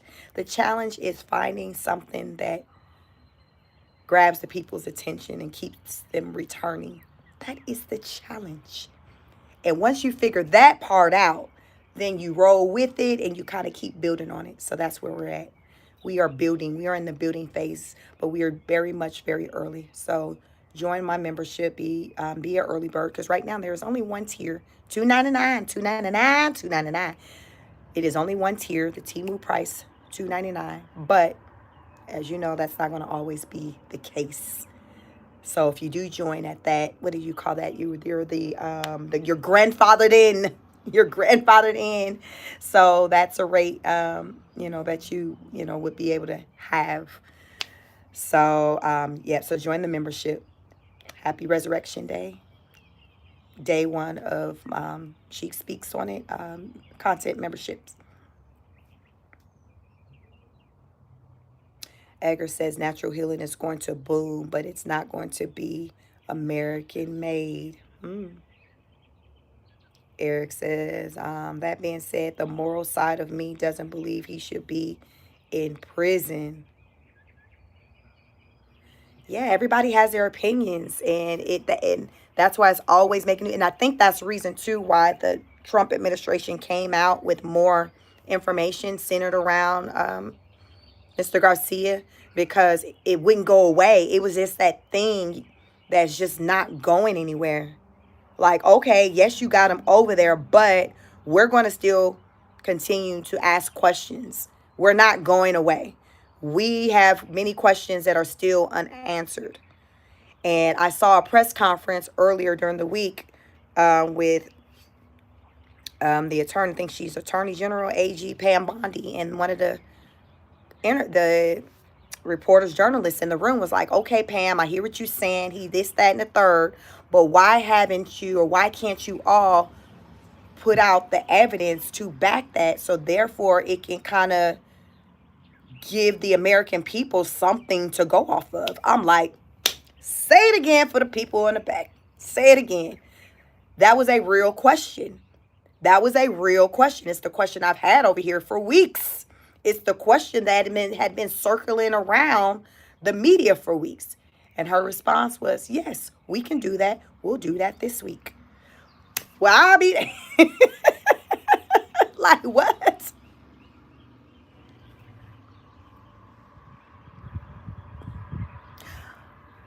Thank you, Pam.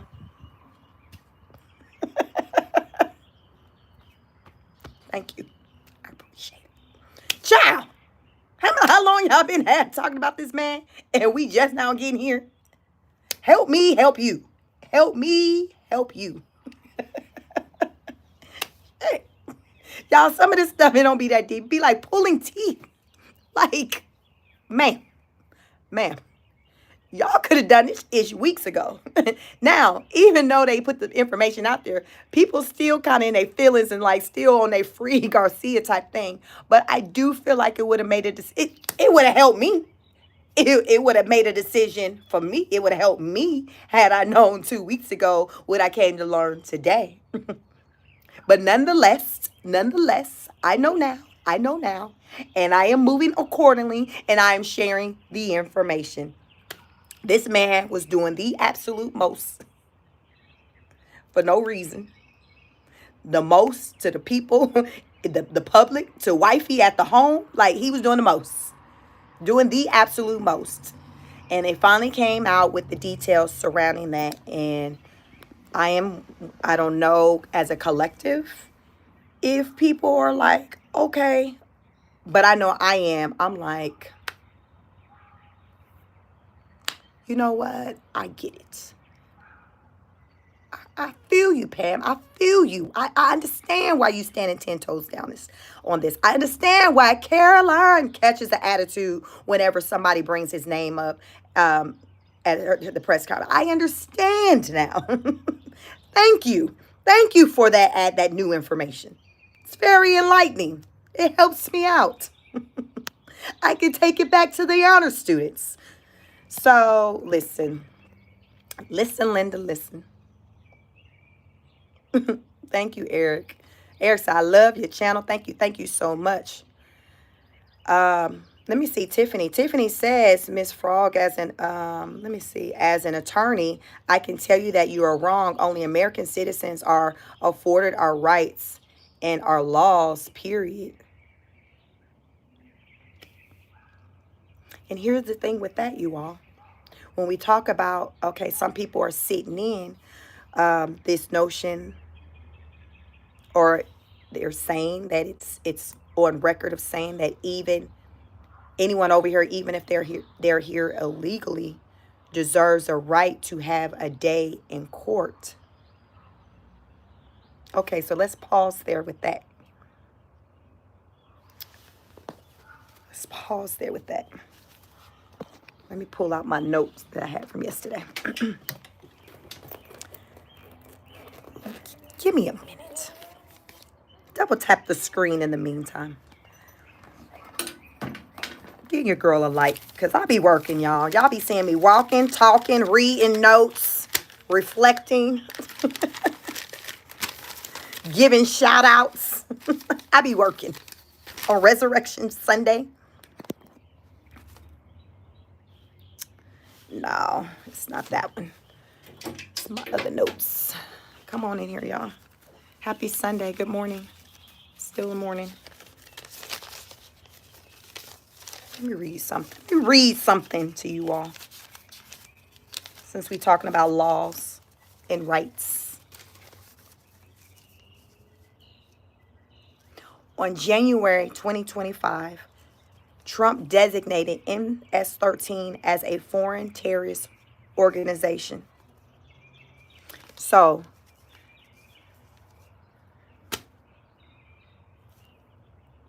if someone here is designated as a gang member of the MS-13, and that designation came from evidence that they were able to find from criminal documents that says he was affiliated with MS-13, because according to Pam Bondi, that is in the paperwork that's in his file. That file that he had that has been accumulating since 2019. 2 judges said, based on what they have seen, the evidence, he was a part of MS-13.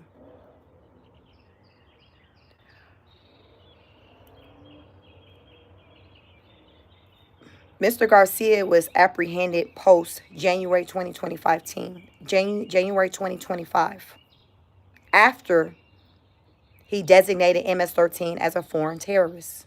When they rolled up on him, they still had reason or found reason to have him linked to the MS-13 gang. This gang that is now designated as a foreign terrorist organization. Historically, when we've dealt with terrorists and they were apprehended, did they go through our court system and go before a judge and sit before a 12-person jury and wait for a verdict on guilty or not? I'm just saying, y'all, I told y'all I was having babies from 2005 to 2010. So itch that was popping off during that time period when my feet was swollen, my back was hurting, and I was going back and forth to the bathroom and trying to sleep in between and earn college degrees. I might have missed some stuff. Because in them 5 years having them kids, it was a lot popping off. My body was just, it wasn't looking like this. It wasn't looking like this. So y'all let me know. When have we extended rights in our court system to foreign terrorists? Y'all know we didn't have 9/11 popped off. We didn't have Bin Laden them doing the absolute most, doing whatever. Have any of them folks gone through the American court system, went before a judge, sat before a 12-person jury for 2, 3 weeks, 4 weeks, however many weeks, and waited on a jury to determine their innocence or guilt? Help me, damn, understand. Help me understand. Help me understand. When have terrorists been extended rights, the rights that American citizens have? When have terrorists qualified for a due process?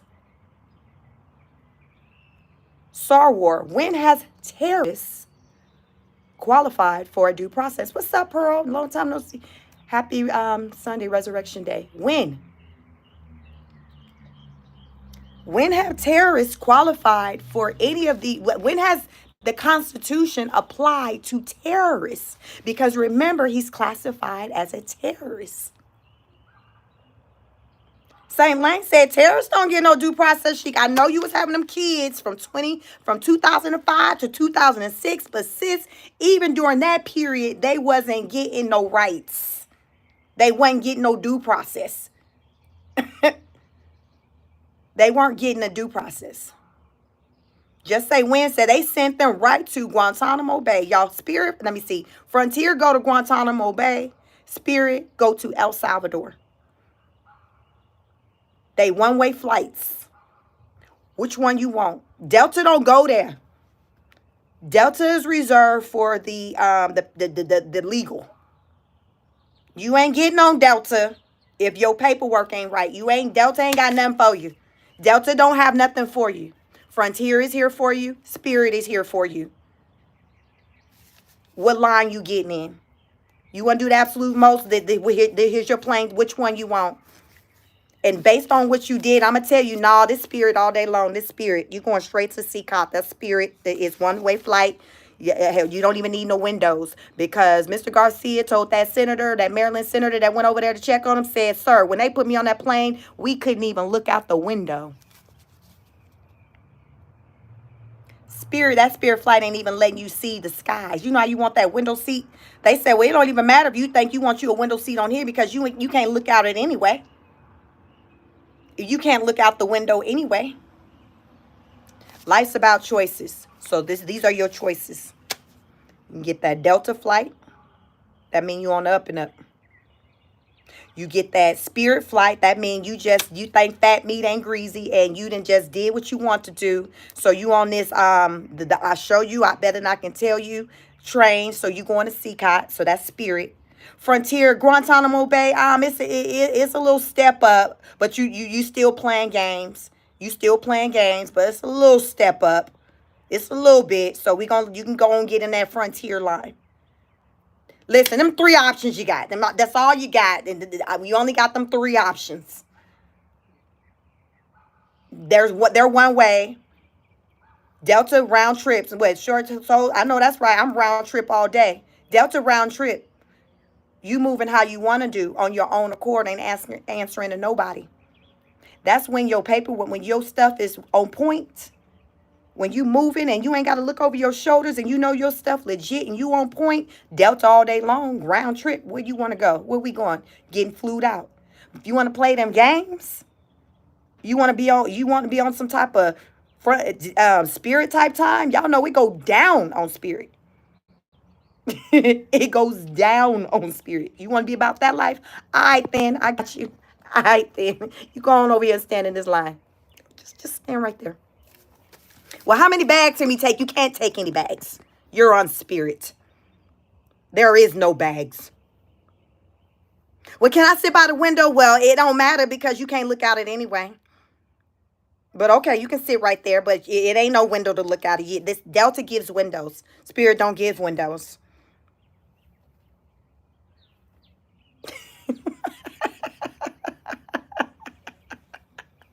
Pearl, you know I be cutting up. No matter what content I do, ain't nothing changed. Listen, Linda, folks be acting lost like they don't understand. Help me help you. Sometimes folks need it reworded. They need this issue reworded. Like they don't understand. Like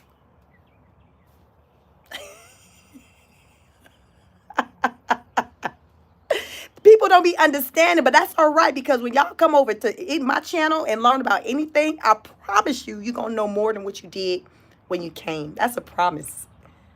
I promise you, you're not gonna leave confused with what's popping off.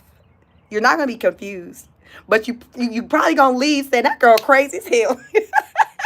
You probably gonna find yourself laughing at some ish that I said, but you know it's true. But listen, y'all, listen, Linda, listen. Like I kick it to you this way because a lot of people are moving out here like they don't know, they don't understand, they done forgot. But I'm here to remind you, and y'all don't make this ish up.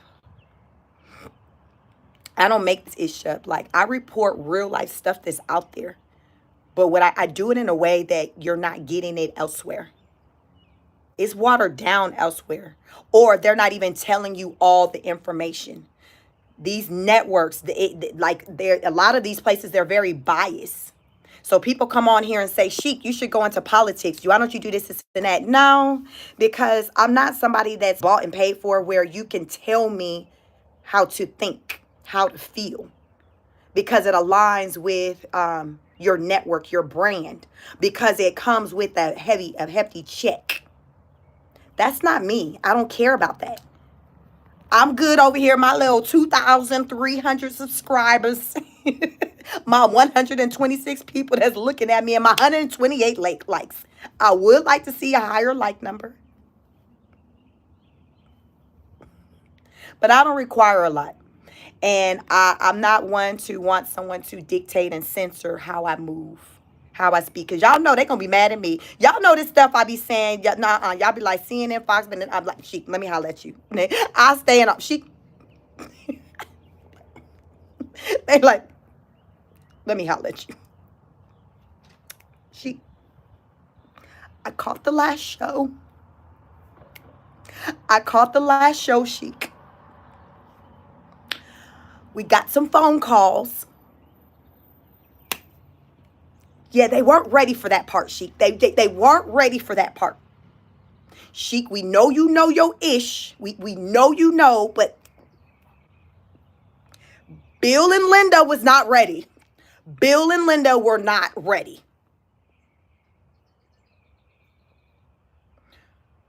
Well, when the hell are they supposed to be ready? Sheik, I don't know. I don't know. I don't know. I just know that they made it very clear that they were not ready. Y'all, that's why I'm over here playing with y'all on Easter Sunday. Happy Easter. Happy Easter. Happy Easter. I'm going to always do me. So that's something you can always count on. That she going to always do her. And she going to deliver it the way she chooses to deliver it. She not going to water it down. She going to give it to you in the realest way ever. And you going to laugh while she do it.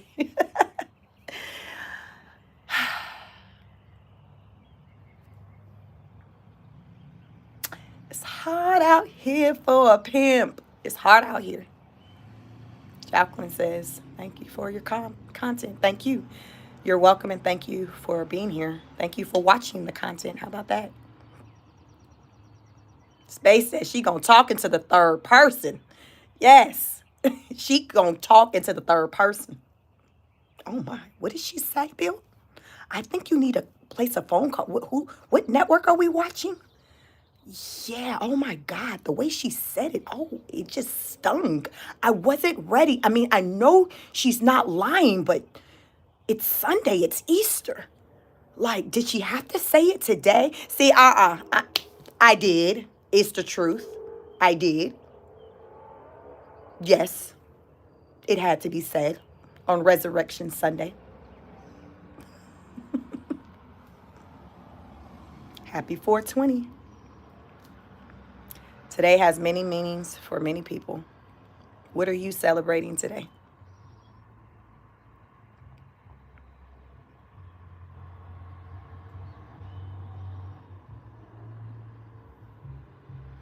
What are you celebrating today? How are you celebrating with your family?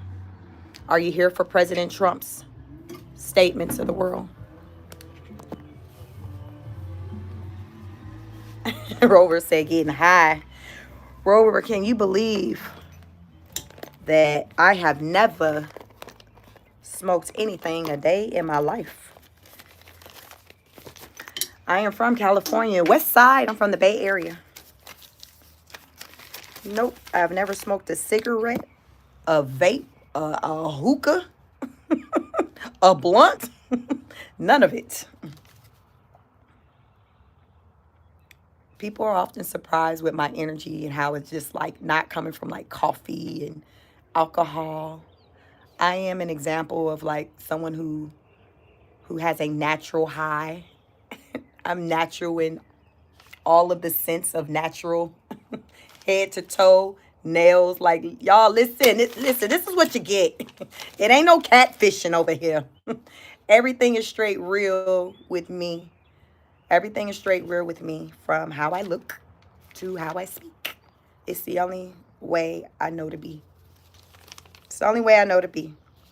President Trump's Palm Sunday message. This Holy Week, Melania and I join in prayer with Christians celebrating the crucifixion and resurrection of our Lord and Savior, Jesus Christ, the living Son of God who conquered death, freed us from sin, and unlocked the gates of heaven for all of humanity.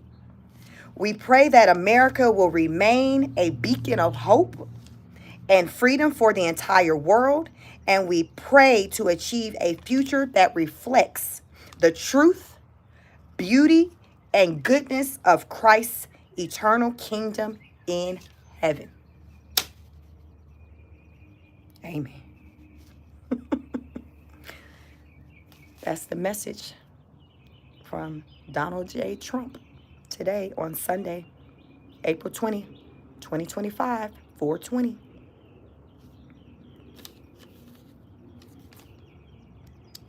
Trump said he is here to defend the Christian faith. Are you here for it? Are you here for it? Chameleon 420. Are you here for it?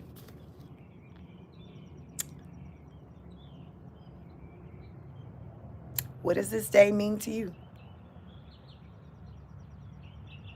For me,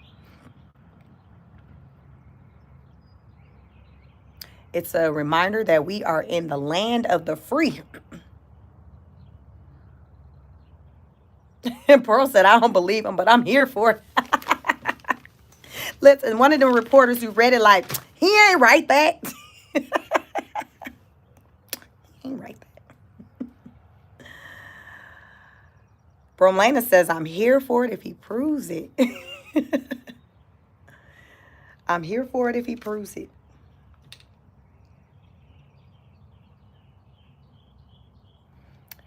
What does that look like? You may say, I'm here for it if he proves it. What is it that he could do to show that he is here to defend the Christian faith, because he's already coming to office writing executive orders centered around acknowledgement of only male, female. And I talked about it earlier, on my walk as I was walking, what that meant, what it meant to me, what my interpretation of it was, and my life experiences, as a parent to both males, two males and one female.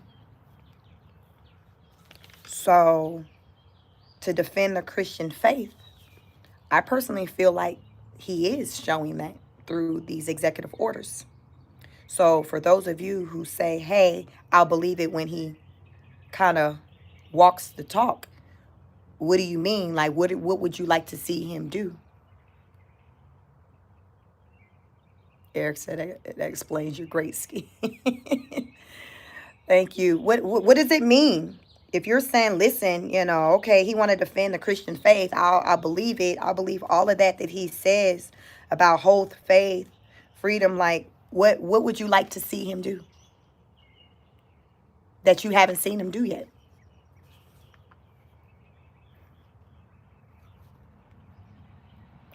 Like, what's an example to where you say, hey, Sheik, if I see him do this, then I'll be like, okay.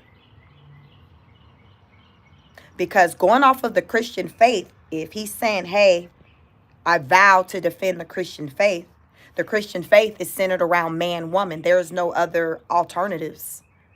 So a lot of, like, with his policies and things that he's trying to implement, or executive orders, whatever, is centered around man, woman. To me, that aligns with his statement he made today on Palm Sunday, his message on Easter.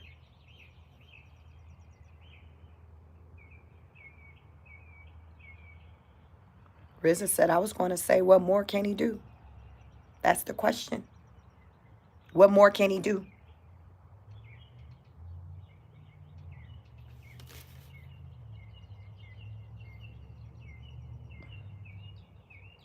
Pearl said Trump had no faith before politics, but the organization made him have one.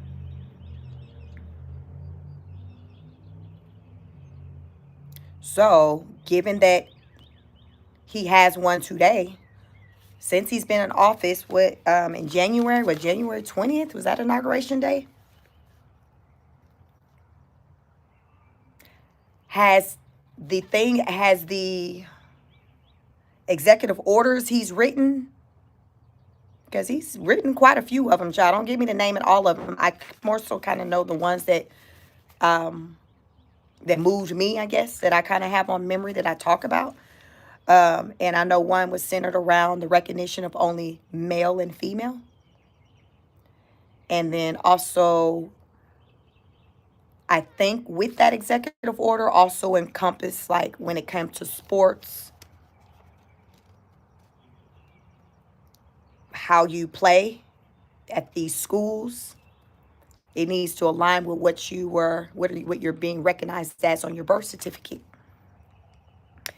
And right now, there's a lawsuit he has against a state that has still, since he wrote that executive order, they've still made the decision to go against that by allowing trans students to participate in women's sports, female sports at the schools.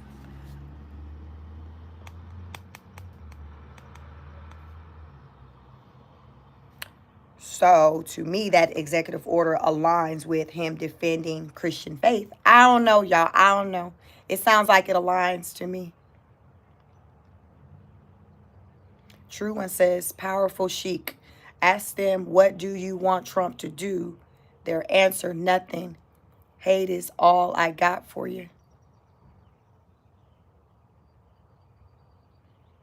Simply Living says, okay, did the organization make him switch from Dem to Republican? No, he realized the country will not perform under Dem government. That's the realization I came to. I'm an independent, but Trump was the first non-Democrat I ever voted for. I'm 44. I voted on change. I voted on common sense. I felt like what we'd been experiencing wasn't working. And I was up for something different, regardless of the political party. It was about the change. And he represented change to me. And I was here for it because at this point, I'm like, there's nothing to lose. We're down as a nation. We're down so bad. The economy is so bad. I'd never heard talks of just how bad things were so as much as I did in like the last year. All of 24 was just centered around just people just lack, not having, there not being enough. Simply Living says, first time I voted Republican also. Change is inevitable, and a lot of people are stuck in their ways. And they're uncomfortable with change. But it keeps you stagnant. Fear is something as a human we all have within us. But it's something you have to overcome for the sake of growth, right? For the sake of growth. Oh, I'm fearful. I've been fearful of many things. Parenting.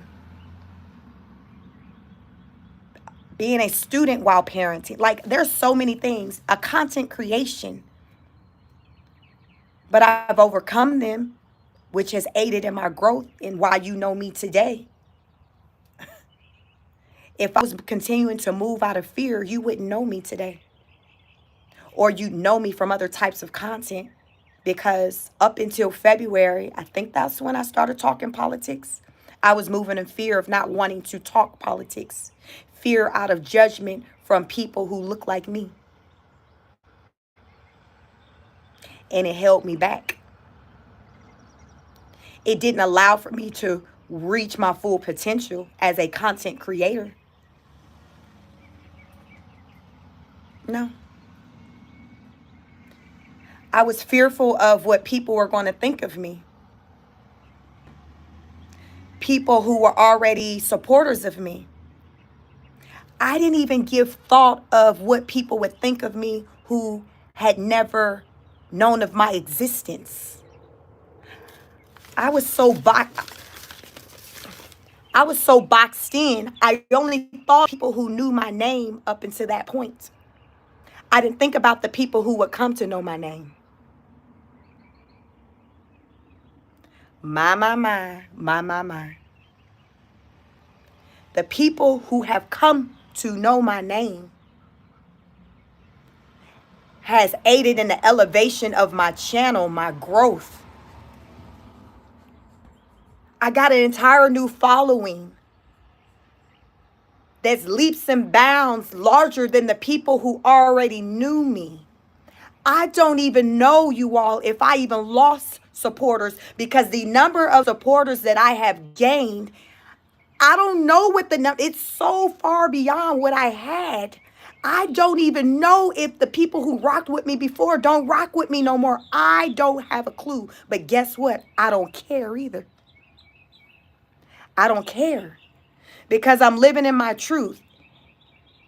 And it's something about living in your truth where you don't care what somebody thinks of you because you know you can stand 10 toes down on what you're saying. That's where I'm at right now. But it wasn't an overnight process. It comes with growth. And once you've arrived to that place, you don't go back. You don't go back. Because you see, that's where the growth comes. Pearl said, you ain't lost me. Been here since 8 subs, but I work now. Pearl is that legit OG, and I'm happy that I know that fun fact. Pearl, if you can't become a member of my channel, today is the first day. It's $2.99. Your name will always come up in color, and you'll get priority shout outs in my comments. Your comments will be read. She says she remembered me when I had 8 subscribers.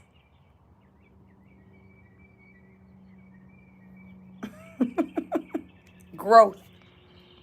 But it's rooted in overcoming my fear. And a lot of people today, even, as as it centers around politics, people are fearful of change. They're fearful of like what somebody will think about them. They're fearful of just doing something different because it feels uncomfortable to do something different. Dr. J said, I'm taking notes, Chic. Dr. J be over here working the channel and learning. Listen, we are honor students. We are lifetime learners. And I'm so raw over here on this channel. If you haven't figured it out, it's very different over here. And it's because I'm just so raw and transparent to where I want to share with you a lot of like that background that you don't get when you come into the spaces of these people that you marvel over, you ooh and ah, but you don't know the background. You don't know the story to how they got there. You don't know nothing about their humble beginnings because they don't talk about it. You may know a little something if you was a day one like Pearl at 8, my 8th subscriber when I had 8 subs. But otherwise you don't know. So you're thinking that, okay, wow, they got 200K, subscribers. They're getting these views and you're wanting to be like them, but you don't understand what it took for them to get there. You don't understand the work, the blood, the sweat, the tears, the no's, the rejections, the videos nobody watched, the events nobody show up to, all of that. You don't know that. And I tell you all that stuff because so therefore you know and you can have more of appreciation for those that you support. Because we come at some point come from humble beginnings. It's just that many of us lose our way a long way and we forget where we came from. We forget where we came from. And I'm not about forgetting where I came from. I want to always remember where I came from because it keeps me going.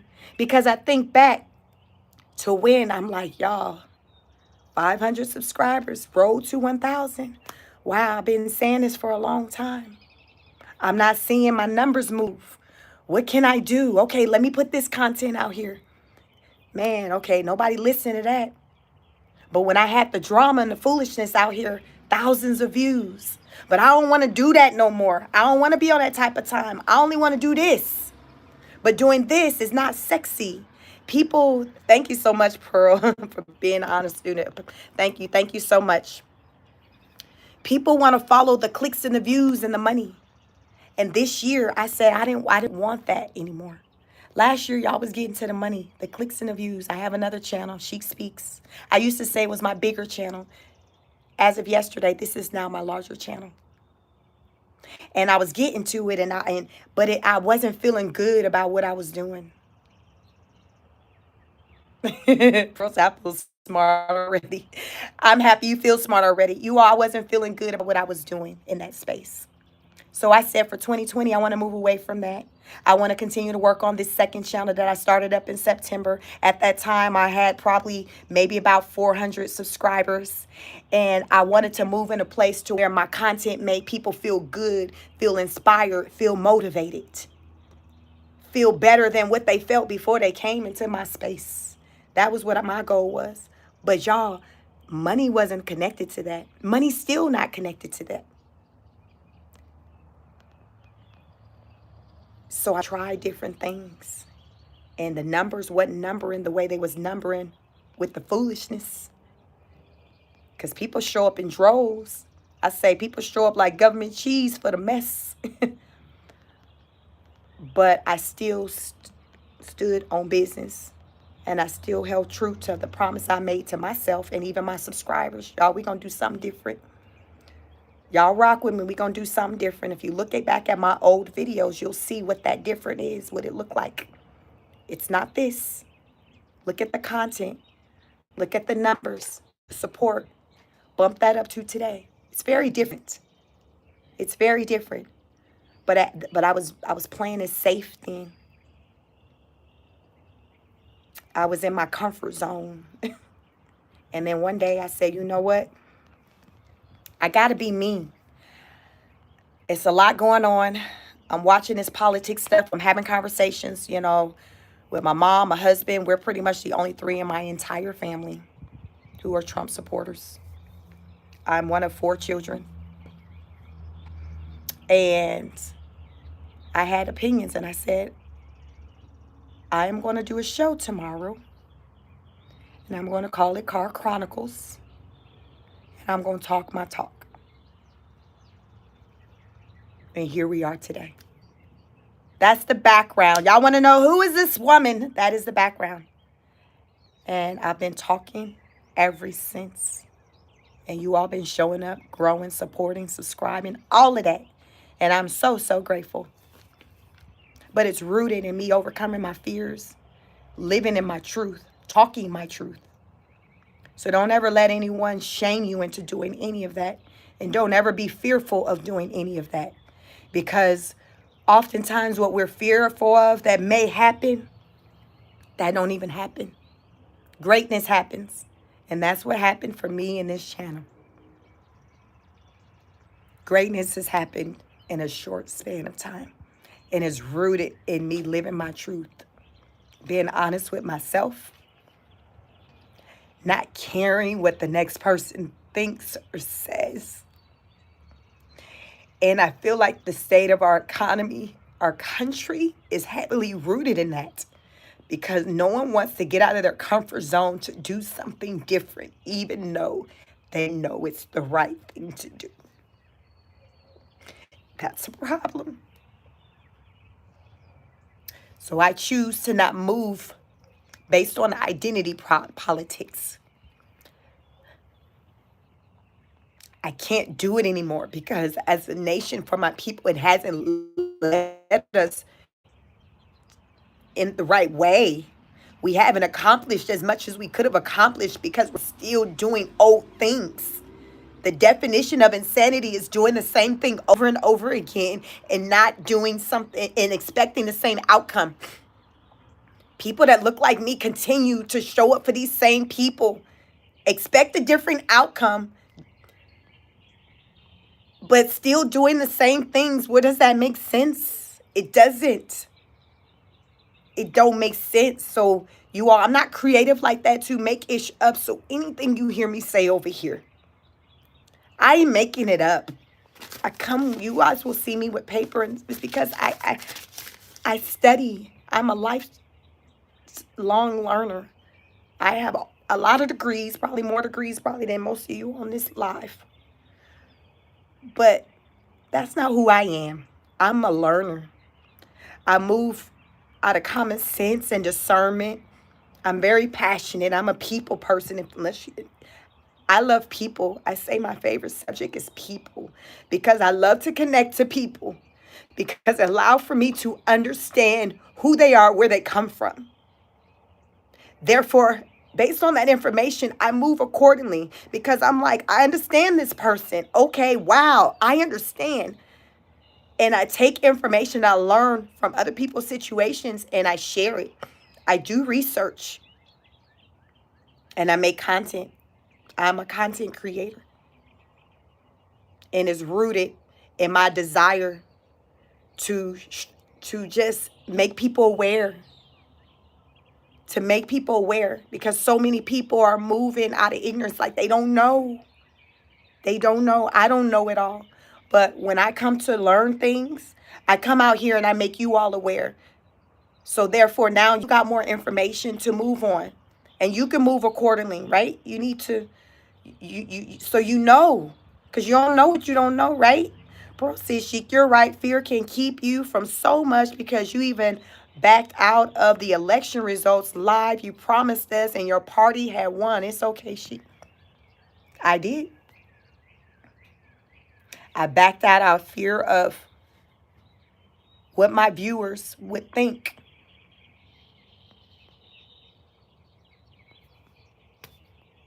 I had a video scheduled. And I saw Tasha K. How many of you all know the content creator Tasha K? She has over 1 million subscribers. She's Cardi B, the rapper, sued her. So you may know her from that. And I remember driving home from my office. The election was that night. And she went on her channel, posted a video. And I was watching it as I was driving home. And she said that she would never talk politics again on her channel because a comment that she made had people so up in arms to where people started unsubscribing from her. Tasha K, I'm going to say her audience looks mostly like me too. Tasha K looks like me if you don't know who she is. And she just said she wasn't going to speak on politics anymore because I don't even know you all. I can't even say what comment she made, but whatever it was, the collective of her audience, they were not here for it. They were not here for her comment. So she said, I'm not doing it anymore. My channel is for entertainment. It's for people to feel good, not to be fighting against one another. I'm in the my niche is entertainment, laughter. So I'm going to stay in that lane. So when she made that comment and she put that video out, I thought about my channel and thought about at that point what my channel was about. And I said, well, damn, if she lost thousands of subscribers, hell, at that time, you all, my channel, which channel was I going to do? I think I was going to do it on my big channel. At that time, it was like 2,000. I'm like, oh, I can't afford to lose even 5 subscribers. What, y'all, I was so small, and I'm still small. And I was just like, oh, this is serious. And I removed the scheduled show. And I remember the next day, people like, Sheik, what happened? I thought we was going to, because I was going to do a watch party. Sheik, what happened? I thought we was going to do it, you know, and they said they was refreshing, they screen and everything. You know how you like, you think some it ain't working? Like, wait a damn minute. I know I seen a thumbnail out there. I know I seen a thumbnail. It had a time. It had a title. These people like, I thought I was tripping. Because they never seen me do anything like that before. They like, yo, because I was big on scheduling videos. I don't schedule these videos. These videos, y'all be impromptu. Listen, like, share, subscribe. You don't know when I'm going to go live.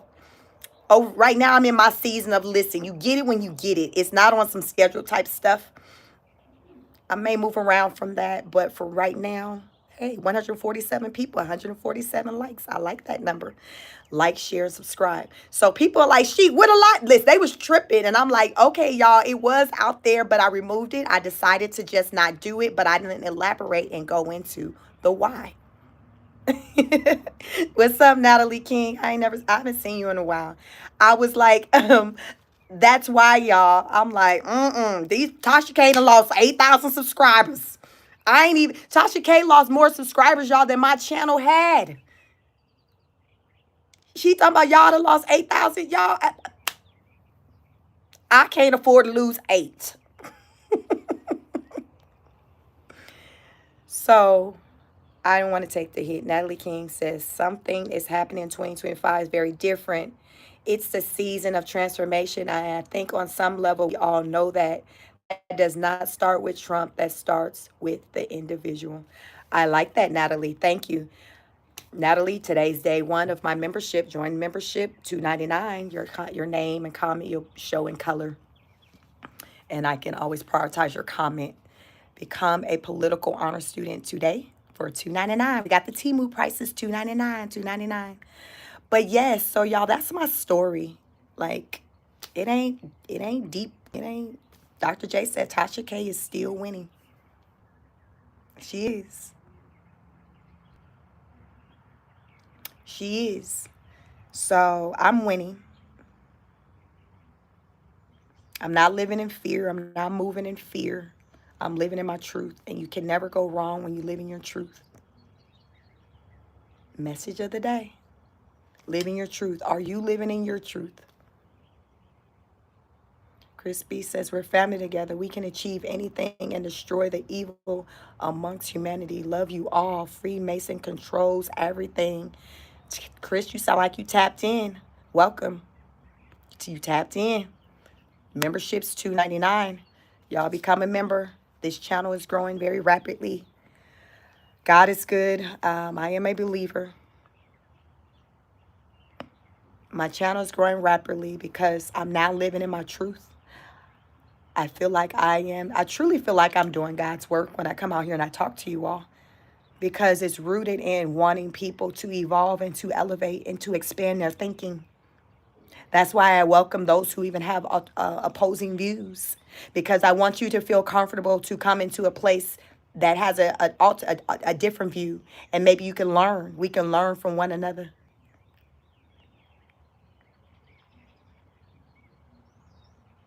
EA say, do you read books? Yep, I read books.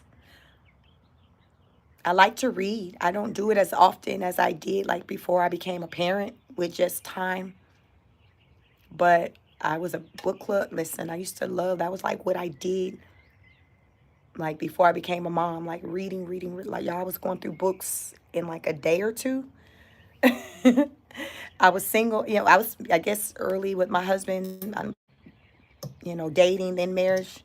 And I would read. I love to read. I just don't do it very often. Now, let me just say this. I don't read books very often, but I read news and things like that every day. So it's a different type of reading I'm doing. It's not the books. It's just reading of just news and things like that. I'm reading that on the internet. So I am reading. Yeah. So Raspo said, I don't agree with the person calling the current president a king. Who is your king? Dr. J says, Sheik, I remember when you had 5 of us on your book reads. Yes. You know what? I love when I have people come in here and say things like that, because it just lets me know, it's just that reminder of how far I've come. It also lets me know how far back, how long you've been rocking with me. The support, the faith that you had in me.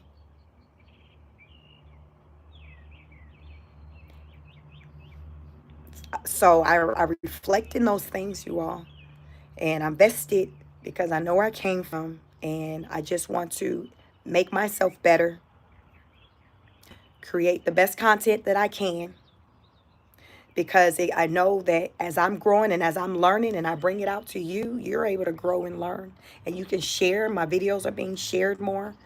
Uh, yeah, it's just a win-win for everyone.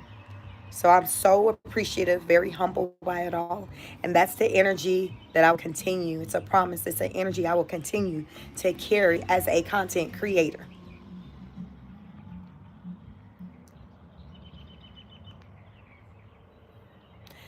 Natalie King says, faith is your vessel and God is moving behind the scenes. He sees and knows all. I do not fear any human being because I know each and every God got me, and He has all of us no matter what happens. Amen to that. Lasmanic says, our country was created on the ideal that God is king and our government is a representative of us. Riza said, Dr. J, respectfully, are you male or female? Dr. J says, Sheik, I remember when only 7 of us were tuned into your routine, your workout routine. Yes. Then I got to a point, it'll be like, a lot of people coming in.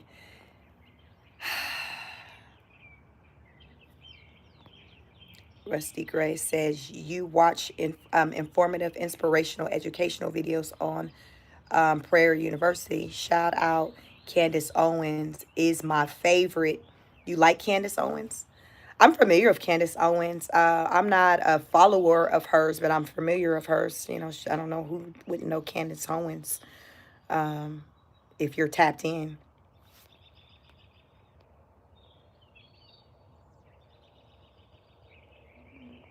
Dr. J says, do you need to keep going? What do you mean? Do I need to keep going? What do you mean, Dr. J? The black says, what's wrong with the blacks? Lasmic says, now those men were fallible and sinners, and we grow as we seek God's wisdom. Look at God. Ronald said, love you, black girl, woman, stay strong. Thank you. Letty says, keep going, she. Do you. I told you before, I appreciate You, whether or not we all send you love and light, I pray that we all just move in love and hate. That's what it's about. That is what it's about. Rissa said, I respect Candace Owens. Yeah.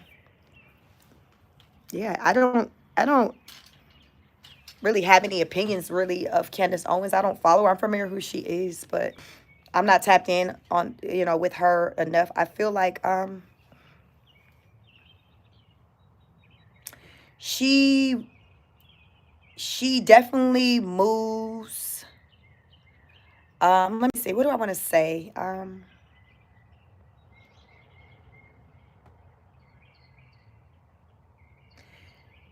She moves on how she wish on her beliefs and her feelings. Like she doesn't really care a lot about what people think. Like, and I listened to an interview with some family. It was like a cousin of Candace Owens, and she said that Candace has always been Candace, where she's just been that person that was always different, like different from the other cousins, the other family members.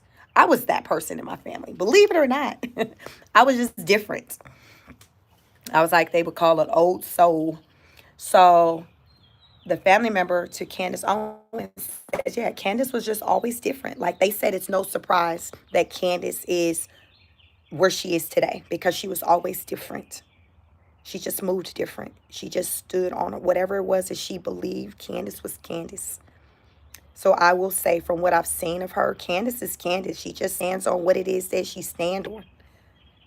And when somebody stands on what it is that they stand on, regardless of whatever their belief is, but they stand on it and they can be true to it and not flip flop, but just stand on what it is that they stand on. How do you just not respect that? It's just like I respect that you stand strongly on what your beliefs are. Because here's the thing with that is that as long as how someone feels or how they move doesn't embark on you and impede your space, then do you, boo, do you. That includes even those who don't even like people that look like me.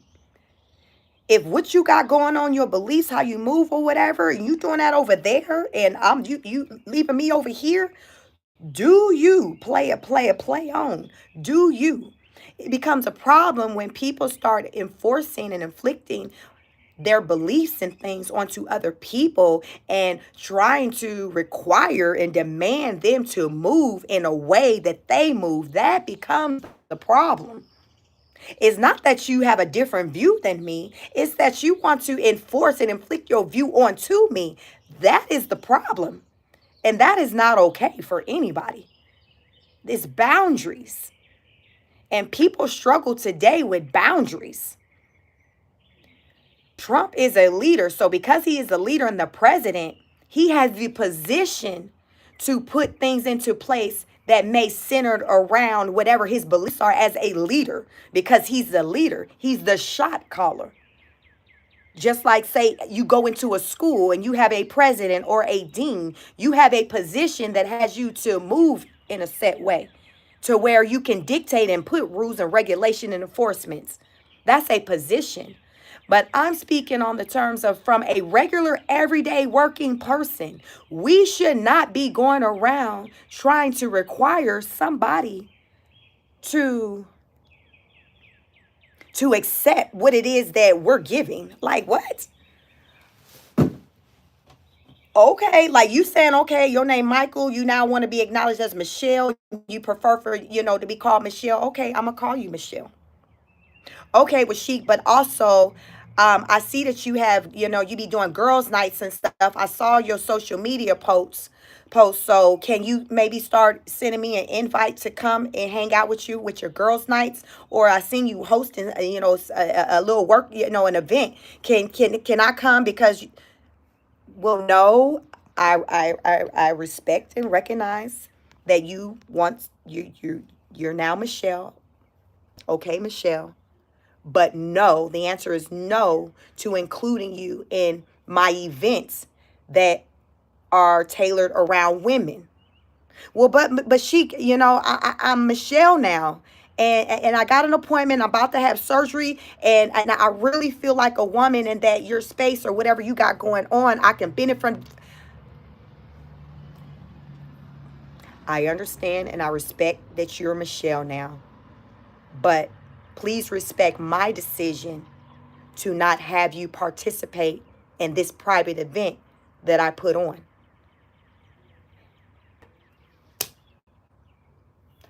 I don't want to be hit with no lawsuit about discrimination or be saying that you now on the corner of my street with a sign talking about she out here discriminating because she will not allow for me to participate in her women's only club. That's the issue that I'm talking about. And right now we're dealing with that to where when we're saying, hey, I don't want to be a part of that, now we're being made to feel like we're wrong for choosing to not want to be a part of that. We already said, okay, Michelle, okay, girl. I, that's not enough. That it's like it's not enough. It's like, okay, well now I want to take it a step further, and in your world, I want to be a part of your world as Michelle. So, but no, well, Sheik, you're discriminating. You're discriminating. No, I'm saying I recognize what you're just saying, but for me and what I choose to do in my life, I want to recognize this. Like, I understand how you're recognizing yourself over there, but please respect how I'm recognizing me and what I got going on over here. Like, respect got to go both ways. Have y'all noticed that it seems to be one way when it comes to respect, where it's really pushed heavily when it comes to the community with us respecting their pronouns and things like that. But when it comes to the biological male, female, they can have said names like fish or whatever they want to refer to us, or baby feeders, nurse feeder. What is that they call us now? The women, they call us something feeders. Y'all know what I'm talking about? The feeders. The they can come up with names for us that's not a woman, female, but with us, we got these specific names and things that we need to use to refer them. So I'm like, well, why is it that there's no rights over here for me who are saying, hey, I just want to be called a female. I don't want to be called a cisgender, cis. Can I just be a woman? Well, no, because we're women too. So you're a cis woman. See, you're a cis woman, and I'm a trans woman. But why can't I just be a woman? All women. You're just a cis woman, and I'm a trans woman. But I don't want to be called a cis woman. Well, it is what it is, Sheik. You a cis woman. You a baby feeder, whatever, nurse or whatever. And y'all, you don't see us out here on the picket line on the corner. I'm on my street talking about holding signs. I ain't no cis. I am a woman. Like, you don't see that. You don't see that. You do not see biological women on the corner advocating for us to be classified as just women, just a woman. You do not see that. But what you will see is people from the community advocating for what they want to be referred to. And then there become these laws, rules, regulations where it's centered around respecting their pronouns, calling them, referring to them what they want to be called. Okay, but what about me? What about, I don't have any rights? Sheik, no. I mean, it's not about you. It's about us. We are the underserved. We are the underserved. So if anybody asks me what Obama did when he was in office, he extended rights for the community. Some black people were part of that, white, Asian. So the black people that did get something, if they were a part of the community, they got something from that. If you are not a part of the community, you didn't get ish from that man in 8 years. You got some cute, cool sayings, some swag, some lingo, a little, smile. You got some cute pictures, some family photos, but anything that can make a difference in your life, nah. Unless you're a part of the community, you can get nothing. Identity politics. Who voted on identity politics? Not once, but twice. When you know better, you do better. When you know better, you do better. Shame on fool me once. Shame on you. Fool me twice. Shame on me. I'm taking accountability. No more identity politics.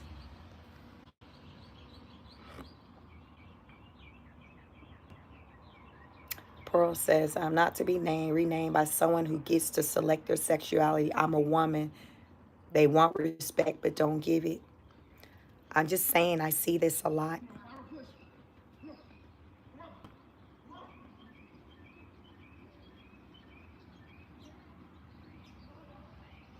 NTC Bloody said this is political only in the way you make it political.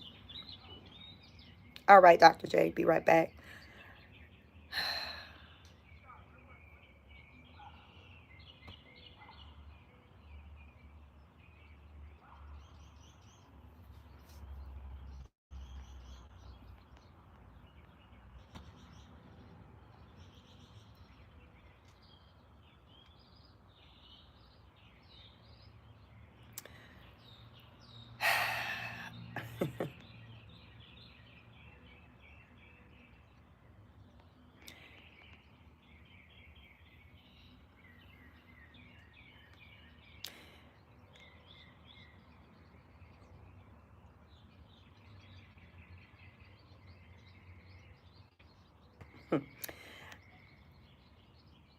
I will say that in current times, up until I say Trump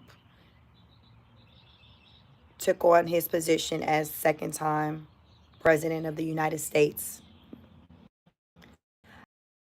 other groups of people get recognized and have more rights than others. For example, with the community, I strongly feel like for at least the last 12 years, their thoughts, views, and opinions have superseded the vast majority of Americans. A lot of things, laws, policies, rules, regulations, I feel like a lot of things have been put into place for their comfort. I saw a video recently where a teacher, I guess they came to her, white woman, older white woman, she probably was 60s, early 60s. They told her that there was a change in the way that she needed to teach, the change in the curriculum, the wokeness. She needed to incorporate that into the curriculum with how she was teaching her students. She packed up her ish and walked out. She was like, I'm not finna do this. What we doing? Like, what? What we doing? Why why do I have to touch on those type of topics in an educational environment? Why do I have to incorporate trans topics in this classroom centered around what? Y'all, I don't even know with this one with the class. It looks like it was either maybe middle school or high school kids because you can kind of hear the voices. The students was like recording, but you can tell they were like teens, at least 13, 14. And they like, yo, Miss Such, what you doing? And she packing her ish up. She was like, this woke ish is too much. It's too much. It's just overshadowing a lot of the real things that are taking place today. It's too much. I can't do it. She was like, I don't even care anymore. She said, I don't even care if I don't get my last paycheck. Y'all, this Miss Barbara said, F y'all, I don't even care about this last check because y'all ain't really paying me nothing anyway. Y'all not paying me nothing anyway. It's too much. So anybody that's a part of the community miss me with not having enough rights, this, and that, because as of late, up until Trump came into office, everything has been centered around the rights of the community and their comfort. Everything. So people, to me, how I feel, how I've been feeling for a while, is that for people who are not a part of the community, we're the ones who are getting left out and overlooked. We're getting left out and overlooked because we don't subscribe to that, so it's just like, oh well, these changes and things that are being made, oh, it's more favorable for people who do um who are a part of the community. And it's just like, well, damn, it's like I just feel like people who aren't a part of the community are just taking L's. Like, well, we gotta, like I said, get used to new ways of doing things. We gotta get used to sharing a bathroom with other gender. Like what? Like it's no. It's like we now have to fit into their world. Am I the only one feeling this way? It's like we gotta acquiesce to what they want so they can feel good. Remember, that's fluid. Your emotions is fluid. So we got to fit into that, because it's like, well, they're saying they don't feel comfortable with just the girls and the boys. And now that Michael is Michelle, she don't feel comfortable going in the bathrooms with Steven and Justin and Jacob. But she'd rather go in the bathroom with Lisa, Mary Sue, and Amber. So since she's feeling not comfortable, like, we're going to allow for her to go in there. But what about the comfort of Rebecca, Mary Sue, and Amber? Well, I mean, they'll just have to get used to it.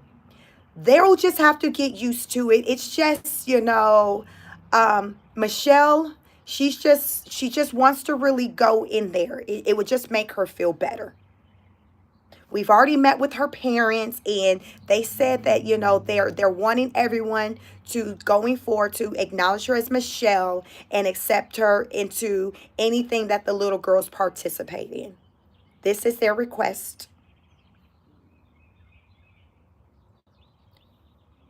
And so, yes, we're going to go ahead and do this going forward. This is what I feel has been taking place for a long time, up until Trump wrote that executive order, that we just had to just get used to it and get over. This is the new way. This is the new way.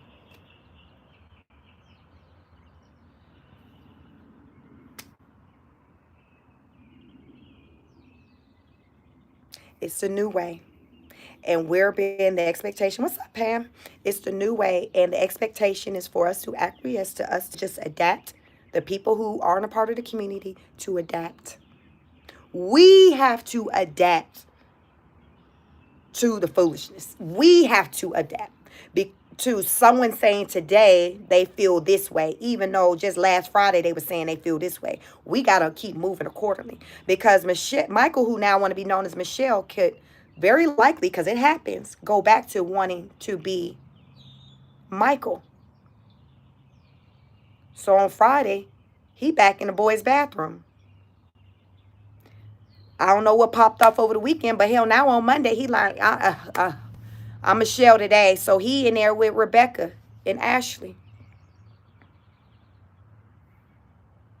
But the way things were set up prior to Trump taking office, that was okay. And me, the heterosexual woman, have to just maneuver through that. As I see Michael / Michelle toggle between the boy and the girl bathroom. They bouncing back and forth. Okay.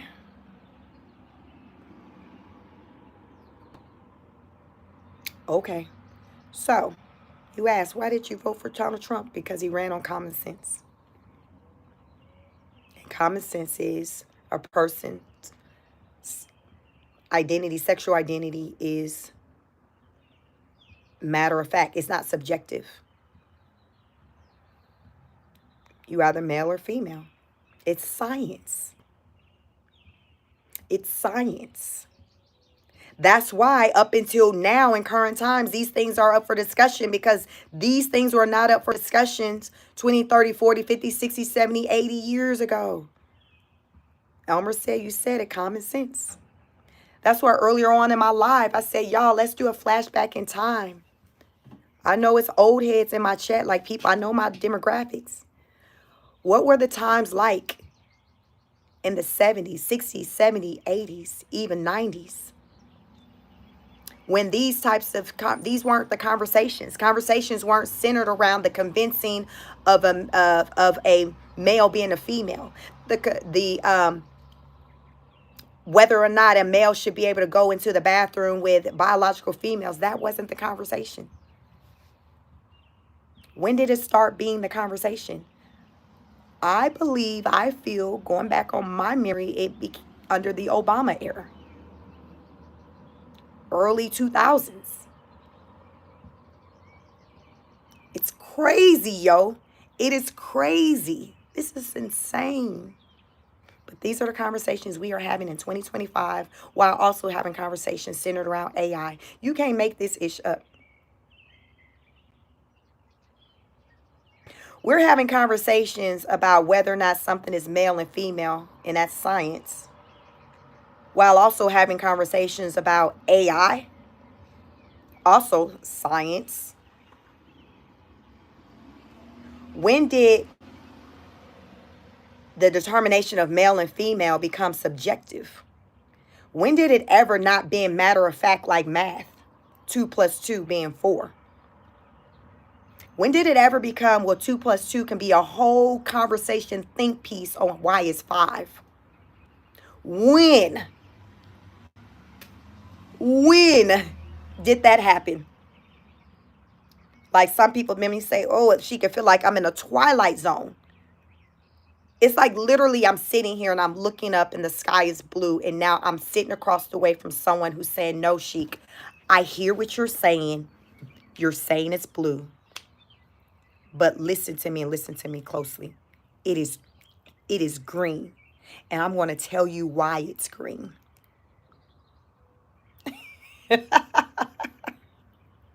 This is where we are, y'all. I'm not even making this ish up. I'm just kicking it to you in a way that's as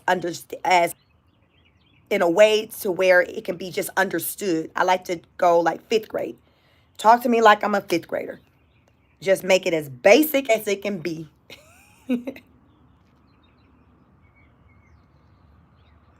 Addison said they were offended with a woman calling herself a real woman. We had to be cis women. They were being bullies. They had the upper hand.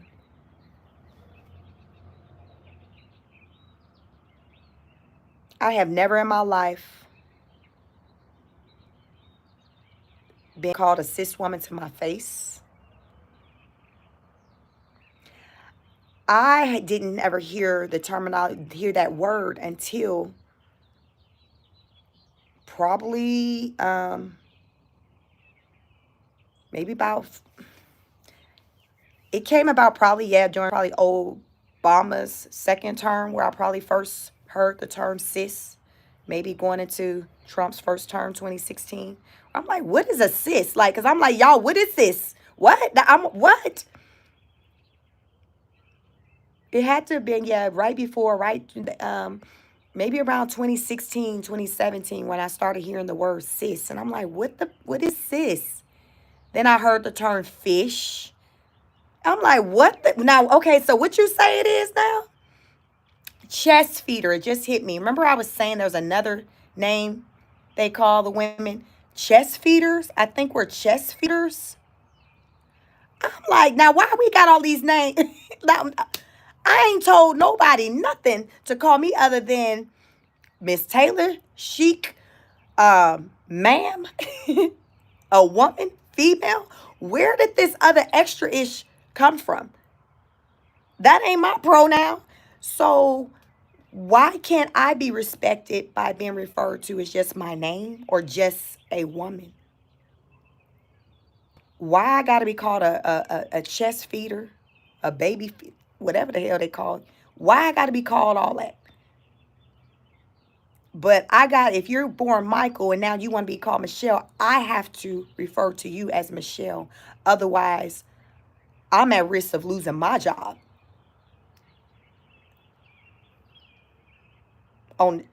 because I'm still calling you Michael. I'm at risk of losing my job because I'm complaining about being in the ladies' room with Michael, who's now Michelle, but who has known to go back and been known to go back and forth. Like, why I gotta get the smoke? Why? Why do I bear the responsibility to have to keep moving and adjusting? Why can't we just keep it as, hey, let's just keep it basic, keep it simple. You were born as Michael. Okay, here in this environment, we're going to recognize you as this. You go in this. Like, why got to all be all these moving parts and then everybody else got to move with it? Birthing people. Yeah, birthing people. We're birthing people. I think chest feeders is another name. So we're birthing people, chest feeders, cisgender, fish. Any other names y'all heard of? Those are the four I've heard of. And I don't answer to any of them. I don't answer to any of them.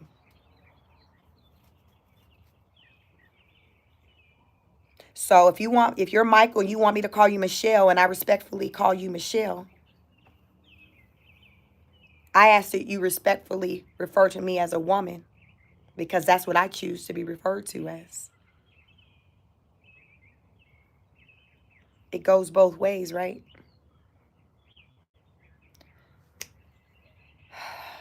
It's the little things.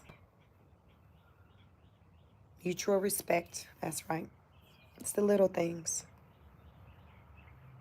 But it don't seem to go that way. It's moved away from that a while ago.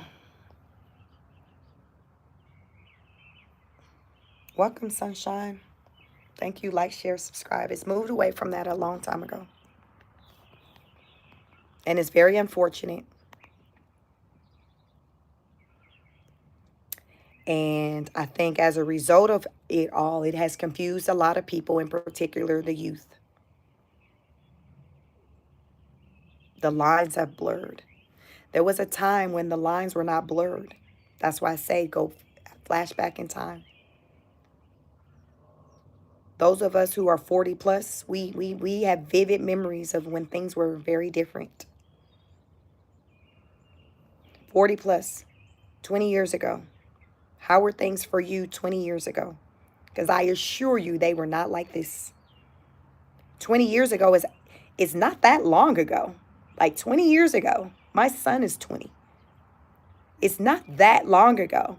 Really think about the drastic changes that we've seen just in 20 years.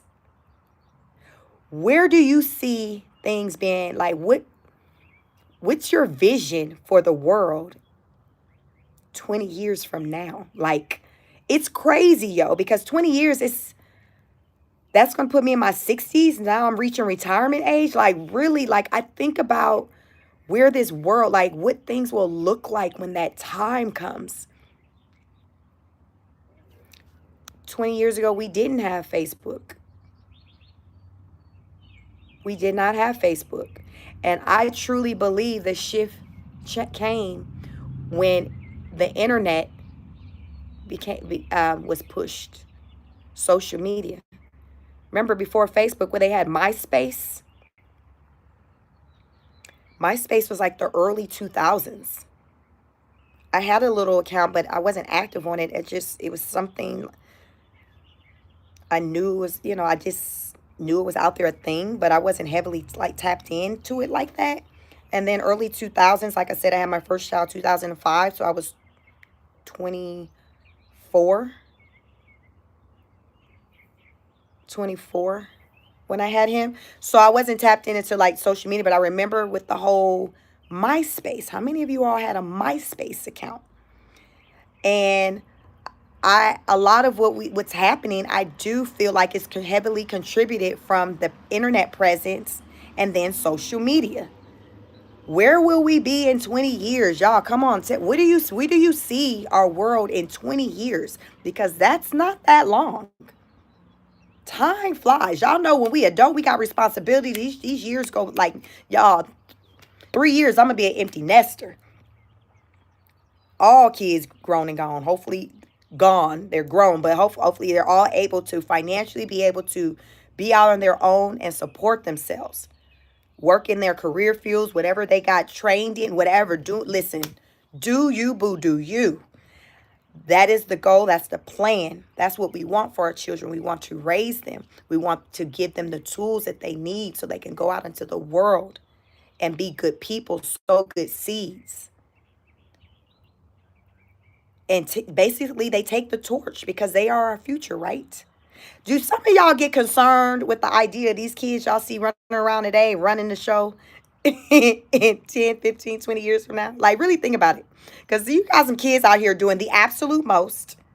A lot of them are part of the community. But do y'all ever think about like, oh my God, like this is the next generation? Then them taking over and like they are the next generation. And then we got AI. So you got this generation that's giving what they giving. And then you got AI. And you merge the two. And you merge the two. Amy Zane says social media made discussions around politics, social systems open. People used to not care about your politics. Now that's all they care about, what side you're on. I agree with that. Lasmic said, yep. Eric says, in 20 years, I could tell you that these children being born will be born with larger thumbs and a hunchback. Amy says, AOC didn't know the three branches of government. We are there. Doran says, we drugged them and didn't educate. Yeah, a lot of them are on drugs. My husband works at a private school, a rich private school here in Atlanta. So children of like reality TV stars go there, actors, business owners. So pretty much most of the parents are like probably like business owners, celebrities, like I said. And he's been there since like 2011, and he has talked about over the years how the different medications that children are on, and how certain years you'll see certain behaviors that's more noticeable. The kids, like they're all like they're challenged. They got mental health challenges, and they're medicated, and you can tell when they're not on their meds. Like, so that is a great point. These kids, a lot of these kids are heavily medicated.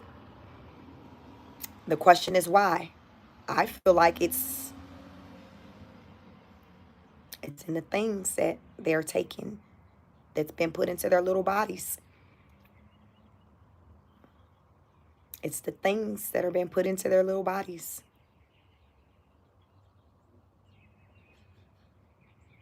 The things that are required to be put into their little bodies by most schools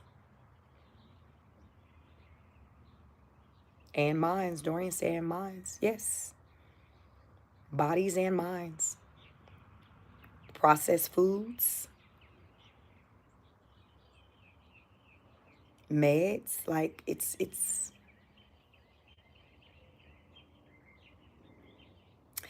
and how you want to know if there is something to that. Just do a comparison to how the children are moving today, how they're developing today, to how you developed, what you saw 20 years ago, 30 years ago. Do you feel like the children were better readers, better at math? I think the kids today are more skilled with technology and electronics. My kids have had electronics in their hand all their life. My husband is a techie, so his field is technology. Like, so my kids, they're technical kids. So back when I had them, it was the Air like iTouch. Remember, like is that the Apple product? iTouch. They've had those since they were like 3, and my kids are the kids that had like everything. Like they had their own. It was like, okay, here's electronic. Okay, 3 kids, you share. No, they all had their own. So they are very comfortable when it comes to technology, like the vast majority of children. It's the era in which they were born into.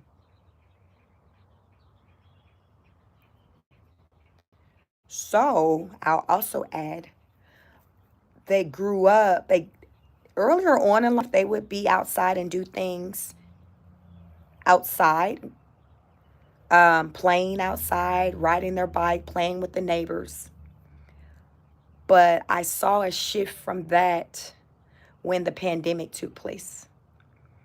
So at that point, my oldest was middle school and my other two were in elementary. And I saw a shift. And they never went back to the way it was with going outside, not being attached to technology. So I was a parent who was looking forward to the schools in Georgia opening because I saw the change in my house. I saw it between my three children. All three learned, they learned differently. I saw the change. I saw the change. And just for that, what, 1 year and a half of where people are kind of like in the house, I feel like it was enough to impact a lot of people forever. Like, people just changed. A lot of people were just forever impacted in some type of way. They never went back to the way they were before. Even like adults, like you just started moving differently. You develop a sense of awareness. You just, how many of you during that time you became on this whole woke thing? You just became more aware. You were on this, listen, I'm gonna do me, F what somebody's saying. Listen, you mad because I don't even care no more. I don't even care. I turned 40 during 2020. Listen, it is what it is. I don't even care. That came about for me. So I think the combination of the pandemic, turning 40, being a woman, hormones, listen, everybody was able to get it. You can get it. You can get it. Listen, you was getting it like Oprah was handing out Oprah's favorite things at Christmas. And I never looked back.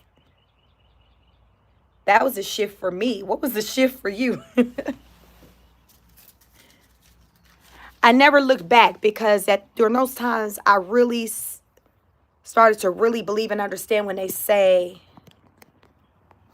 that life is short. Life is short. And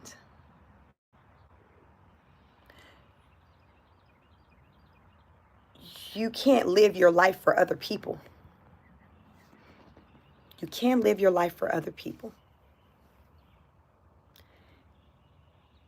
You can't live in fear. Natalie said the pandemic changed a lot of people. The world as we knew it changed. I saw the change. And I promise you, I felt like the change that I saw in my children, it wasn't for the better. I'm just going to say it. I feel like for the most part, changed for the better because it had me to move from a place of being a people pleaser. I was a people pleaser. And I feel like the pandemic moved me away from that. Whereas my children, I felt like it moved them to a place of being more introverted. I felt like they learned to live without interacting with peers, with people, even us. They'd stay in their rooms. Homework was via electronics. I remember I would force them to go outside and go walking with me just to get out of the house. The people in the neighborhood probably came to know me as the woman who walks the neighborhood with her kids because I wanted them to do something different. I didn't know what else to do. What else was there to do? The world was shut down. Come on, let's go for our walk, I would call it. Let's go for our walk. We do it every day during lunchtime. They didn't like it, especially my middle son. They didn't like it, but I would make them do it because I wanted them to get out the house. I was doing the best I could. Like, I was seeing the change and the shift. I didn't know what else to do. So when our governor was like, yo, we opening up the schools, people were like, no, it's too soon. He's like, F that. He was one of the first to do it. Because after he did it, when he didn't move in fear, other states started to follow suit. I remember Florida and Georgia, two Republican states. They were on this, Governor Kemp. I don't know if DeSantis, if he was in his position at the time, but I remember, I think he was. They were like, "Nah, we gotta open these schools. Our kids are not benefiting. They're not winning." And Nicole, you said it's your birthday. Happy birthday, Nicole. Our kids are not winning. They're like, listen, our kids are not winning. They're falling behind. They're falling behind. We got to do something different. So they're like, listen, we're going to figure it out. Even if they wear masks, they even said we're going to make the mask optional. I think it became optional. Or no. I think at certain places it was optional, but at the schools, the teachers would require it. So we would tell our kids, like, listen, wear your mask, but when you're not around people, take it off. Because we came to understand how it was starting to compromise the immune system with constantly having the mask on. So we were like, hey, find opportunities where you can take it off. But once our state, Georgia, like opened up the world to start back stimulating the economy, you've seen other states, these Democrat states, California, these states that were all strict and no, they started following suit. So a lot of times it be like that. It takes for one. That's the story of my life, to be that one. I'm the oldest of 4 kids. So I don't live in fear from the standpoint of just taking a chance or doing something I never done before, because that has been me. I'm the oldest. I didn't have anyone to look to see do it before me. So going to college, completing college, like it was just me. And I did those things not only for me, but for my siblings, for those to come, to be an example of what can be done, what can be achieved. If there's a will, there is a way. And so a lot of what I do is bigger than me. I say it's bigger than me. It's about the messaging behind it. It's the messaging. I want to be an example to anybody who comes across me that you can make it do what it do if you so choose. Don't be moving, living in fear. Everybody have these moments where they're fearful, they're scared. I don't know what to do. That's fine, but you move past that feeling. You pray about it. You take it to your higher power. You do your research. And guess what? You jump off the porch. But you jump off the porch after you do your due diligence, where you're like, okay, I know what I need to do. I don't know how it's going to turn out. That's fine. That's fine, because you don't know. But I know it says do this, that, and the third. So I'm going to do what it says that I'm supposed to do and see what happens. Bam. That's life. That's life. That's that. Like, y'all, somebody would say, Sheik, you should write a book. Like, listen, that's my life. That's the story of my life. It ain't that deep. It's just me reading a room, taking notice of what needs to be done. I need to go out here. I need to get my education. I need to get a job. I need to move out my mama house. I need a car. Y'all, it's not that deep. Me understanding these things that I need to do, and then me coming to learn how to do them. This ish ain't that deep. Y'all, I'm heavy on the common sense. It's not that deep. It's rooted in taking actions. Don't talk about it, be about it. There you go. There's a title. Don't talk about it, be about it. Because that's my life. I don't talk about it, I'm about it. More often than not, I don't talk about something beforehand. I tell you after the fact. All right, guys, today's day 1 of my membership. I ain't never talked about no membership over here on this channel. Now I'm talking about, y'all, day 1, Temu prices in full effect, $2.99. I just did it, but that's just what I do, you all. I don't talk about things, I just do it. I'm very action oriented. So that's the secret behind how I get things done. I don't talk about it, I just do it. Works for me. It works for me. So you have to figure out what works for you. Y'all like the video.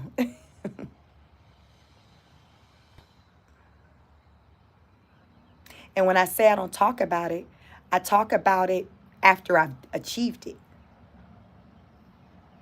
I'll say, hey, Listen up, Buttercup. Come on in here, boys and girls. Let me tell you how I got here. That's what I mean when I'm talking about it. Let me tell you how I got here. So I do a lot of that. So with my accomplishments, it's more of like, it's kind of like an after thing where I talk to you about like, oh, okay, well, let me tell you how I got here. You're wondering, how did I stumble across Sheik's channel? Where did she come from? Come here. I have a story for you. I have a story for you. So I always got a story, you know. Everyone has a story. Everyone has a story. I'm just open to sharing my stories with other people because you never know who can benefit. Doran says, I'm happy I scrolled onto your live. You made my day better. Thank you so much, Doran. Thank you. Did you like, share, subscribe? Thank you so much. And that's what it's about. So I like to give off good energy because, y'all, it's enough going on in this world. And I don't need to be giving off no foolishness. It's so many channels out there that does just that. Gives off foolishness. And I feel like, there was a time where my content probably gave that last year. And this year I'm like, nah, we're not doing that no more. Like, I'm not doing that.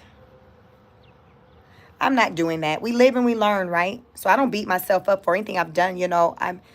My past, it contributes to where I'm at today.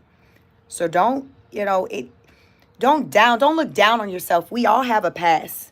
And Doran, thank you so much for becoming a member. Doran is now an official political honors student. Day 1 of memberships.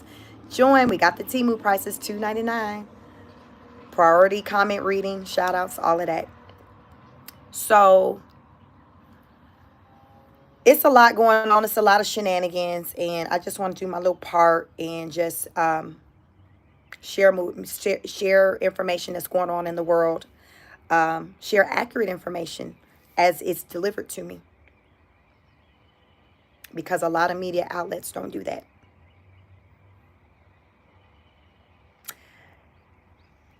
We can have a whole nother live on why that is. But a lot of these outlets, they're controlled. Just say when says creator season. People are dropping like flies. Natalie says all this evil in the world is being exposed and it will continue to be exposed. All I can say is you better stay ready. Stay ready and got to get ready. We are in the season of review. This is the great review. It's the great reset.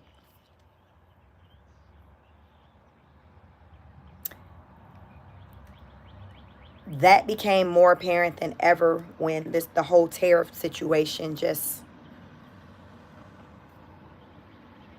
I don't know what I want to say about it. Yes, the tariff wars, like that's really when I came to see like, wow, like really like we're in a reset. We are in a reset around the world, not just here, but around the world. You all are living through a reset. These are historical moments that will one day be talked about and be written about in books. Mark my words. You are a part of this. God willing, you will have lungs in your breath to share your story, to talk about your experience. Because in the books, as we've come to see over the years, it's not always truthful information. And a lot of times we don't come to know that until we meet someone who maybe lived during those times and told you the real deal Holyfield.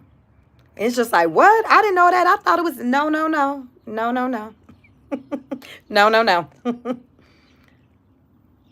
How often have we seen or heard conversations about people trying to change history, change the story, change the narrative? You're like, wait a minute. Me and my mom were at the African American Museum in D.C. Y'all check out that video. I was there spring break. That was the week of April 7th. I was there from Monday through Thursday. So I did a 3-day boots on ground video from that Tuesday through Thursday. and we were in the African American National Museum, and they were talking about the history with the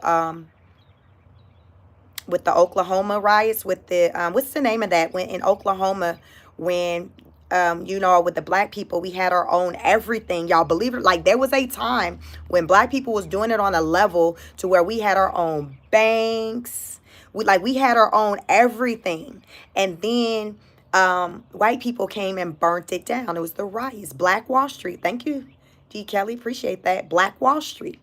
So if you haven't gotten a chance to check out the African American Museum in DC, definitely check it out. A lot of information in there. But I brought this up to give an example of how history can be changed.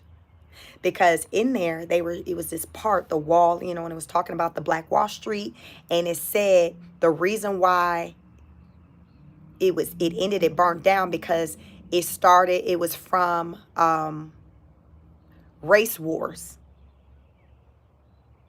And my mom was like, that's not true.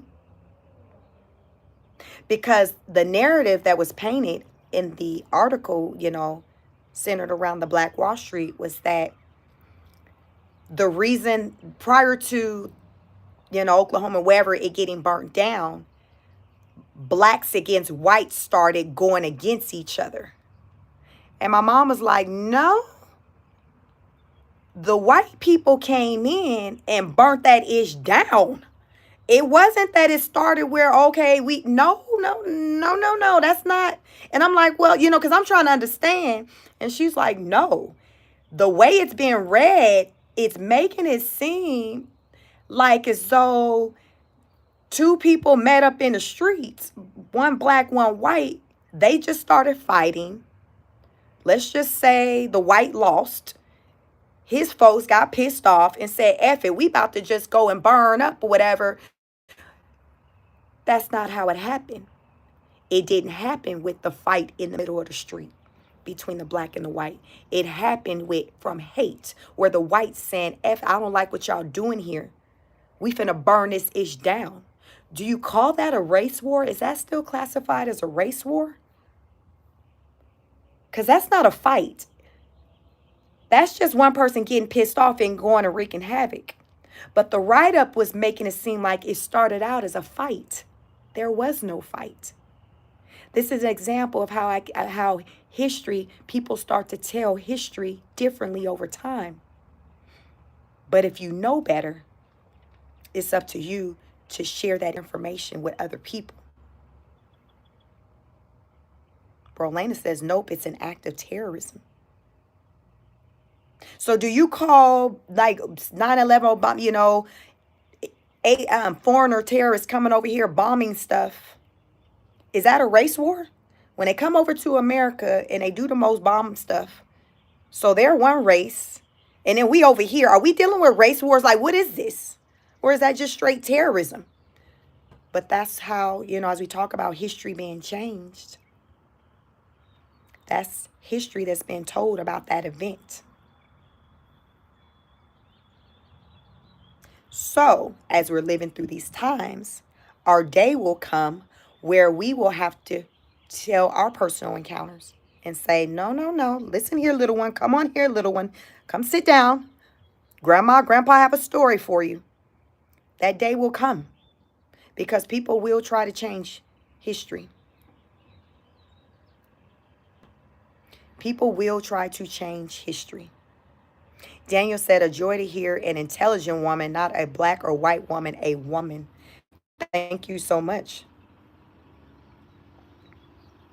Creator Season said it was all about land grabs. The Racial Integrity Act made it so blacks had to be black and stop claiming to be indigenous Indians because blacks had no right to the property of their land. Come on, people. Know your history. Talk your talk. Because it's important to know your history. Know where you came from. Have these stories memorized that came from your relatives, people who came before you, so you can pass it on. Because over time, it starts to be erased. Especially when you come from a group of people that's not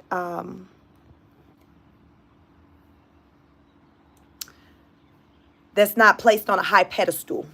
That's not on the high up on a hierarchy. A lot of times those groups of people, their stories, they start to become watered down. And people start to downplay the things, the bad things, the horrible things that happen to them, whether that's blacks, Indians, Asians, Hispanics, whoever, anybody that's not white. You start to see a change and a shift in the story with what had happened. What had happened was, and I feel like a lot of times the change is a result of where it's rooted in white people as a whole not looking as looking horrible, as not as bad as they could. Trying to just put a bow on the ish. Like, I know it's bad, but let's kind of tweak this. Yeah, it was bad, but I don't like, listen, I didn't do it. It was the great. Listen, let's tweak it a little bit, because yeah, that was pretty bad. So let's kind of remove that part of the story and just keep this part, because it doesn't have them as a collective. It doesn't have them as a collective looking so great. But my thing is, regardless of how bad it is or how bad it was, it's history and it can't be changed. So own it and acknowledge it, and have that be the catalyst for how and why you move better and differently, because of that hard truth. Because of that hard truth. Be rooted in that to do something different, to show up better, to say, you know what? I know that happened. That wasn't cool. But because of that is why I'm moving this way. Because that wasn't cool. I'm not going to put my energy on trying to change the history opposed to trying to do better. I'm going to acknowledge history and I'm going to do better because of the history. I'm allow for that history right there to be the catalyst, the fuel in me to do better, to talk my positive talk, to bring unity, to bring people together. Because a lot of times when people focus on wanting to erase history, they're not rooted in wanting to make a change. Because it's like, well, if I get rid of that history, people not looking at me to make a change, because that they didn't see that took place. See, the change comes from when people take notice of the history and see what happened. It's like, oh, that happened. Oh, we need to change that. But if you're not aware of said thing happening, you're not on some type of time on we need to change. Does that make sense? What are we changing? Change comes from not being happy with the past, right? Not being happy with the past. So you have a lot of people who are vested in wanting to change that narrative, because they don't want the accountability of having to do better in present times. That is my opinion. So I don't think it does anyone any good to try to erase history. I think it does us good to have it there as a reminder, so we know where we came from. Because that's the only way we cannot repeat history. We have to be aware of where we came from. Because if you're not aware of where you came from, how do you know? How do you live in confidence that you're not going to do that again if you didn't even know? Like, you got to know. You got to be aware. Makes sense to me. Some of y'all might think, nah, that sound, I don't know, Chic. Again, this is my little space on the internet. These are my thoughts. This is how my mind works. Caroline says, but I wonder how you can teach history without first going back to the Jordan River, Moses, the first Israelites. The colonies has done away with the Bible, and the Bible is our history. Phoenix says, if you want to change, stop focusing on race.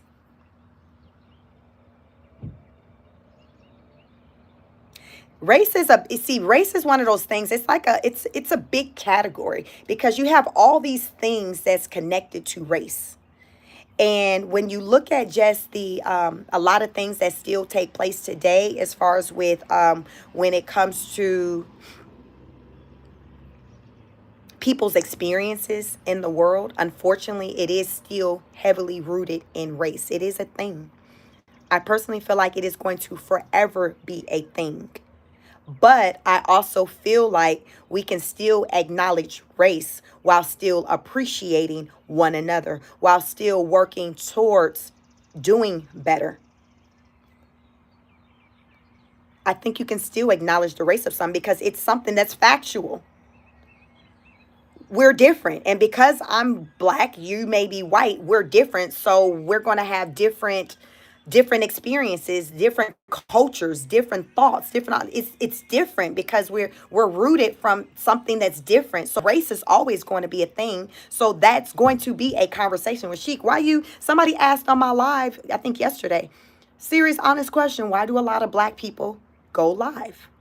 I personally never took notice of that being a thing, but that was a question they had. My response to that is I understand that black people, we're very energetic people to where we like to vibe with people. Y'all know black people, we put that sauce on it in a way that nobody else do it. We just do things differently. We're a whole vibe. So a lot of people are just gravitated to our energy.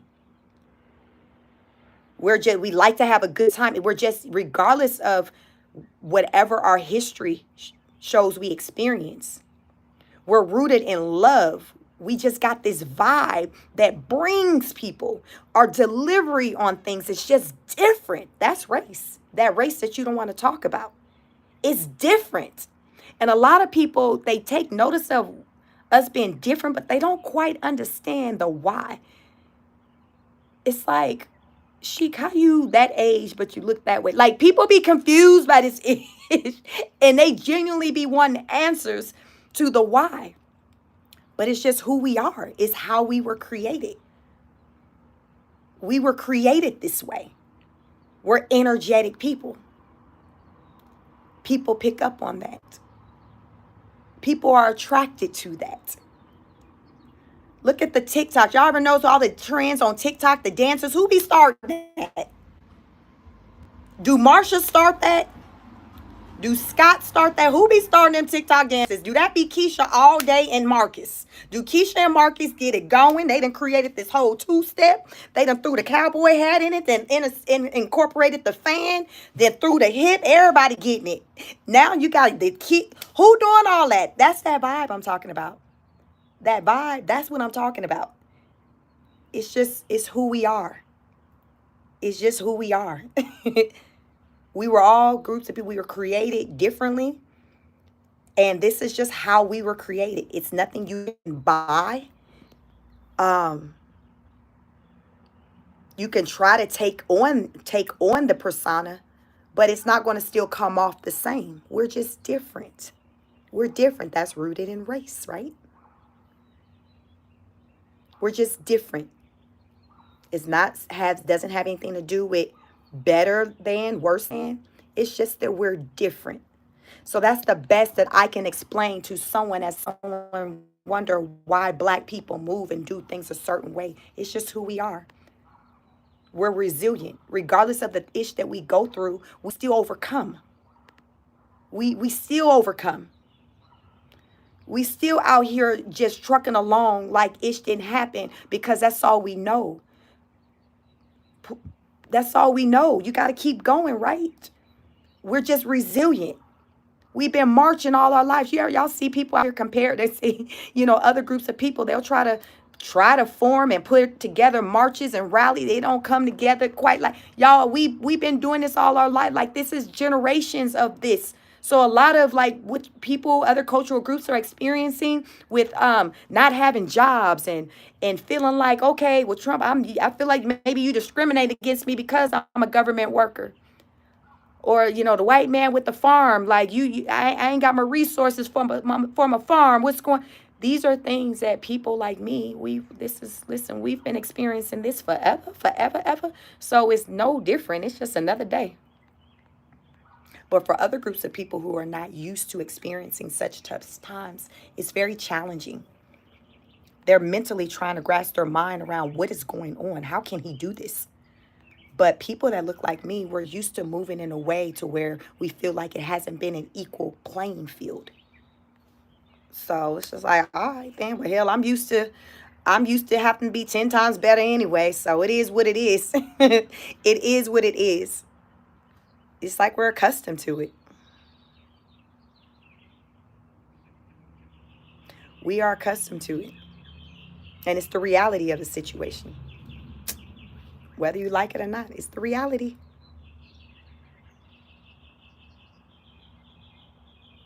We have a lot of issues going on. We got economy issues and we got race issues. I feel like the economy issue has become bigger than the race issue, but they're both issues. Yeah. But the economy has become a larger issue because you have people largely from all races that are all struggling economically, like they're just struggling.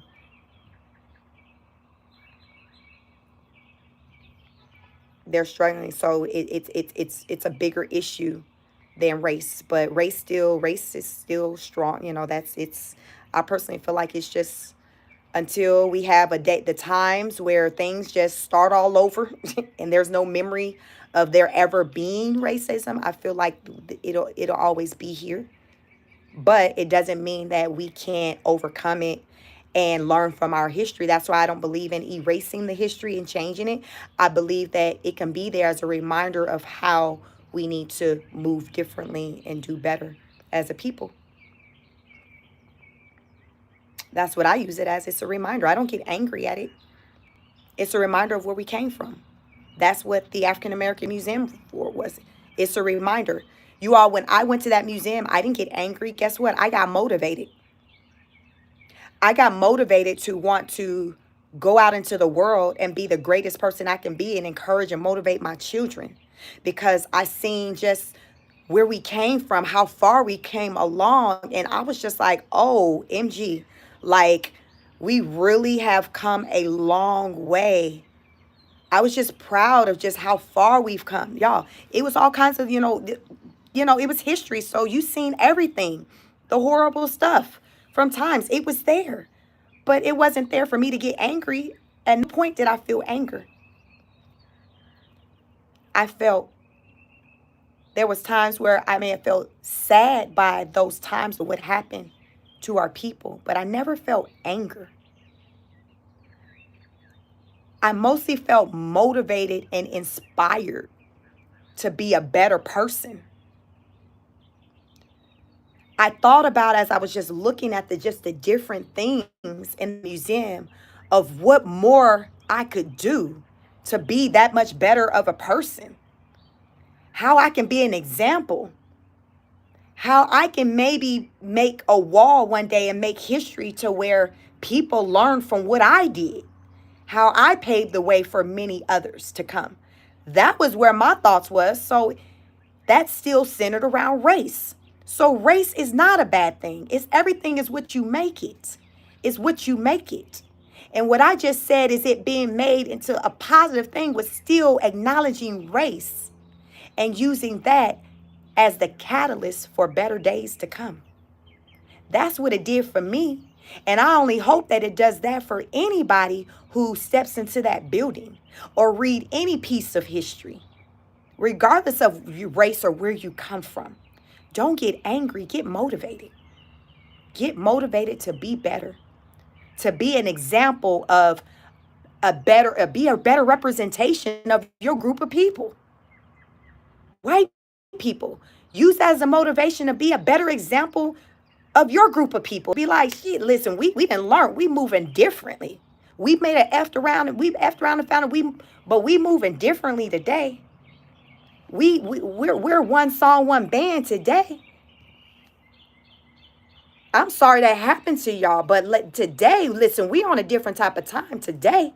That's what it's about.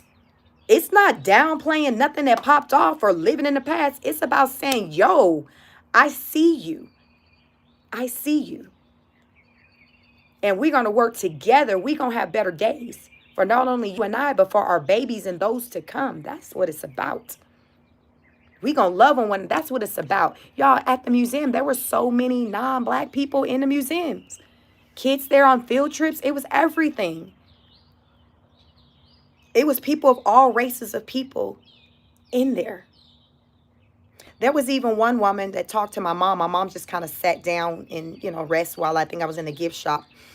And she said, a woman, saying, oh my God, this is just so wonderful. I just feel like all politicians, before they take office, they should stop by this building and take in this history so they know when they go in and take on that position and do that job that they were elected to do, that they know why they're doing it.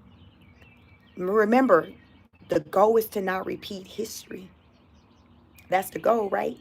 So if you know your history and you become aware of it, then you know, okay, what not to do, because it's like, oh, we did this before and it didn't work, so let's not do that. But this was a white woman, and these were her sentiments. Apple said that is the goal. These was her simple sentiments of a white woman, a middle-aged white woman there with her children. She was like, this is a lot. This is so wonderful. Politicians need to come in here, all of them. They need to know what this is about, what we are here for. So don't erase history. Don't change it. Don't water it down. Acknowledge it. And be motivated by it to do better, to be a better version of yourself. That's what it's about, right? Caroline said, how you going to have better days if you don't pray for them? Everything go back to prayer. Didn't they remove prayer from schools? Public schools? My. Let's get to 200 likes. We at 199. 199 likes. Who will be the 200th like?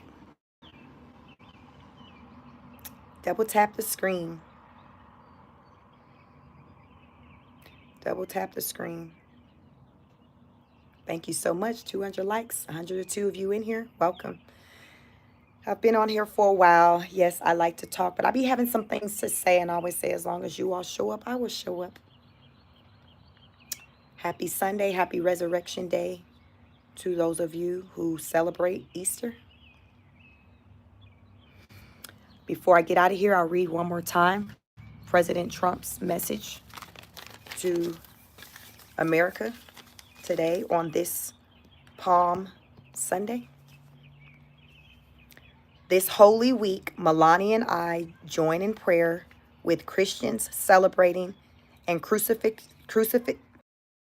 crucifixion and resurrection of our Lord and Savior Jesus Christ, the living Son of God, who conquered death, freed us from sin, and unlocked the gates of heaven for all of humanity.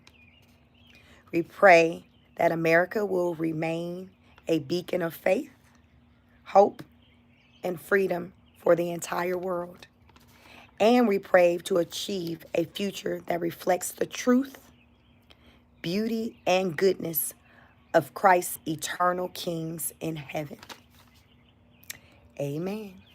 So that is President Trump's message to the American people today on April 20th, 2025, Resurrection Day, Easter Sunday, 4/20, whatever you're celebrating. We had a couple of people that came in here who celebrated birthdays. Happy born day to you. Happy birthday. Eric, you said this was great. It was. Thank you so much. I really didn't know if I was going to go live. I'm like, hey, it's Easter Sunday. I may need to give my mods a break. But I'm like, it's all right if they don't show up. I'm going to go live. It was on my heart to go live and share Trump's message. Because, we come out here. We talk about the hate, all the other shenanigans. And I'm like, if I can come out here and talk about just the nonsense associated by just everything that's going on, I can come out here and share the positive message that he's put out here to the American people. Listen, y'all, I'm an equal opportunist. And so I'll be back live most likely probably on Tuesday in an episode of Car Chronicles. And I have some other things I want to talk to you all. We're going to do some updates on immigration. Um, you all, on Trump still trying to, move the people, put the people on planes. Y'all know on the weekends is normally when them frontier, them spirit flights go out. The Spirit and Frontier flights go out on the weekends.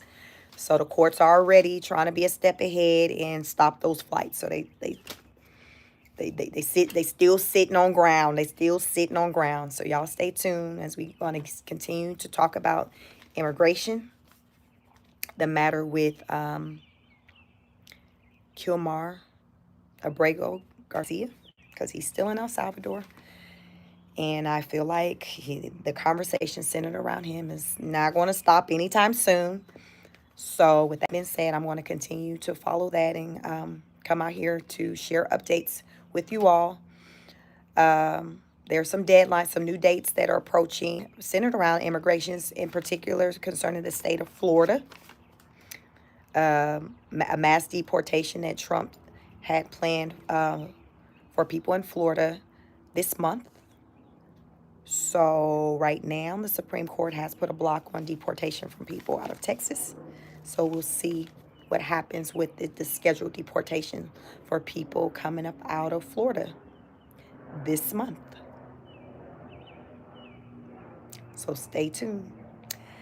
Again, today is day one of my memberships. We are the honor students over here. So if you are a subscriber to Chic Speaks on it, or even Chic Speaks, we are the honor students. I affectionately refer to you all as the honor students because we are lifelong learners. We elevate, we evolve, we all of that. We are just it. So with the membership, $2.99, Temu price $2.99, you will be a political honor student of this channel. So I welcome you. And that means that when you come over and engage in the chat, your name will be in color. And I will prioritize your comments. I will read it out loud. Just like when you send a super chat, how it will show up in color. And you have the option to add a note.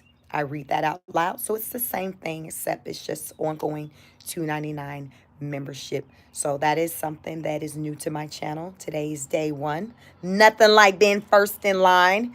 What they say, the early bird catches the worm. There are other things that are to come with this channel as I continue to grow, elevate, and evolve. So, as my good friends say, grow with me or watch me grow. But I'd love for you all to grow with me, be a part of this, because we are still in the early stages of this channel. As big or as small as you may think it is, it's 7 months old. We're over, I don't know what our subscriber count is after today, but going on this live, I was at about 2354 subscribers. The channel is officially larger than what I used to refer to as my larger channel. This channel is now my larger channel. So thank you so much. I am forever grateful for each and every one of you. I like to end my lives by saying, go out into the world, show up in a way in which you want others to show up for you. That means like attracts like. Give off good energy. Be positive so you can get that same energy in return. Help yourself and show up for yourself and one another. Heavy on the show up for yourself. Oftentimes we're showing up for everybody else and we are neglecting ourselves. We're not taking care of ourselves. Child, hair falling out, skin all messed up, bodies all out of whack. Y'all know what it look like when you like, you know what? I have seen better days. I have seen better days. Child, I have seen better days. We all have those moments when we have seen better days, but we have to acknowledge that. And from there, we have to put forth the effort to change that. So we are going to do that today. We're going to change that. Take a walk. It's a beautiful day today in the neighborhood. I started this live as a walk and talk where I walked my neighborhood and get my steps in. So I encourage for you to get to moving, do something that makes you feel good. Whatever that may be, something that makes you feel good. And that's on that. Like, share, and subscribe. And enjoy the rest of your Sunday, your Resurrection Day, your Easter, your 420, whatever you're celebrating, your birthday. Take care of yourselves and one another. Heavy on the take care of yourself. Like, share, subscribe on your way out. become a member. I'll catch you on the next broadcast. Peace.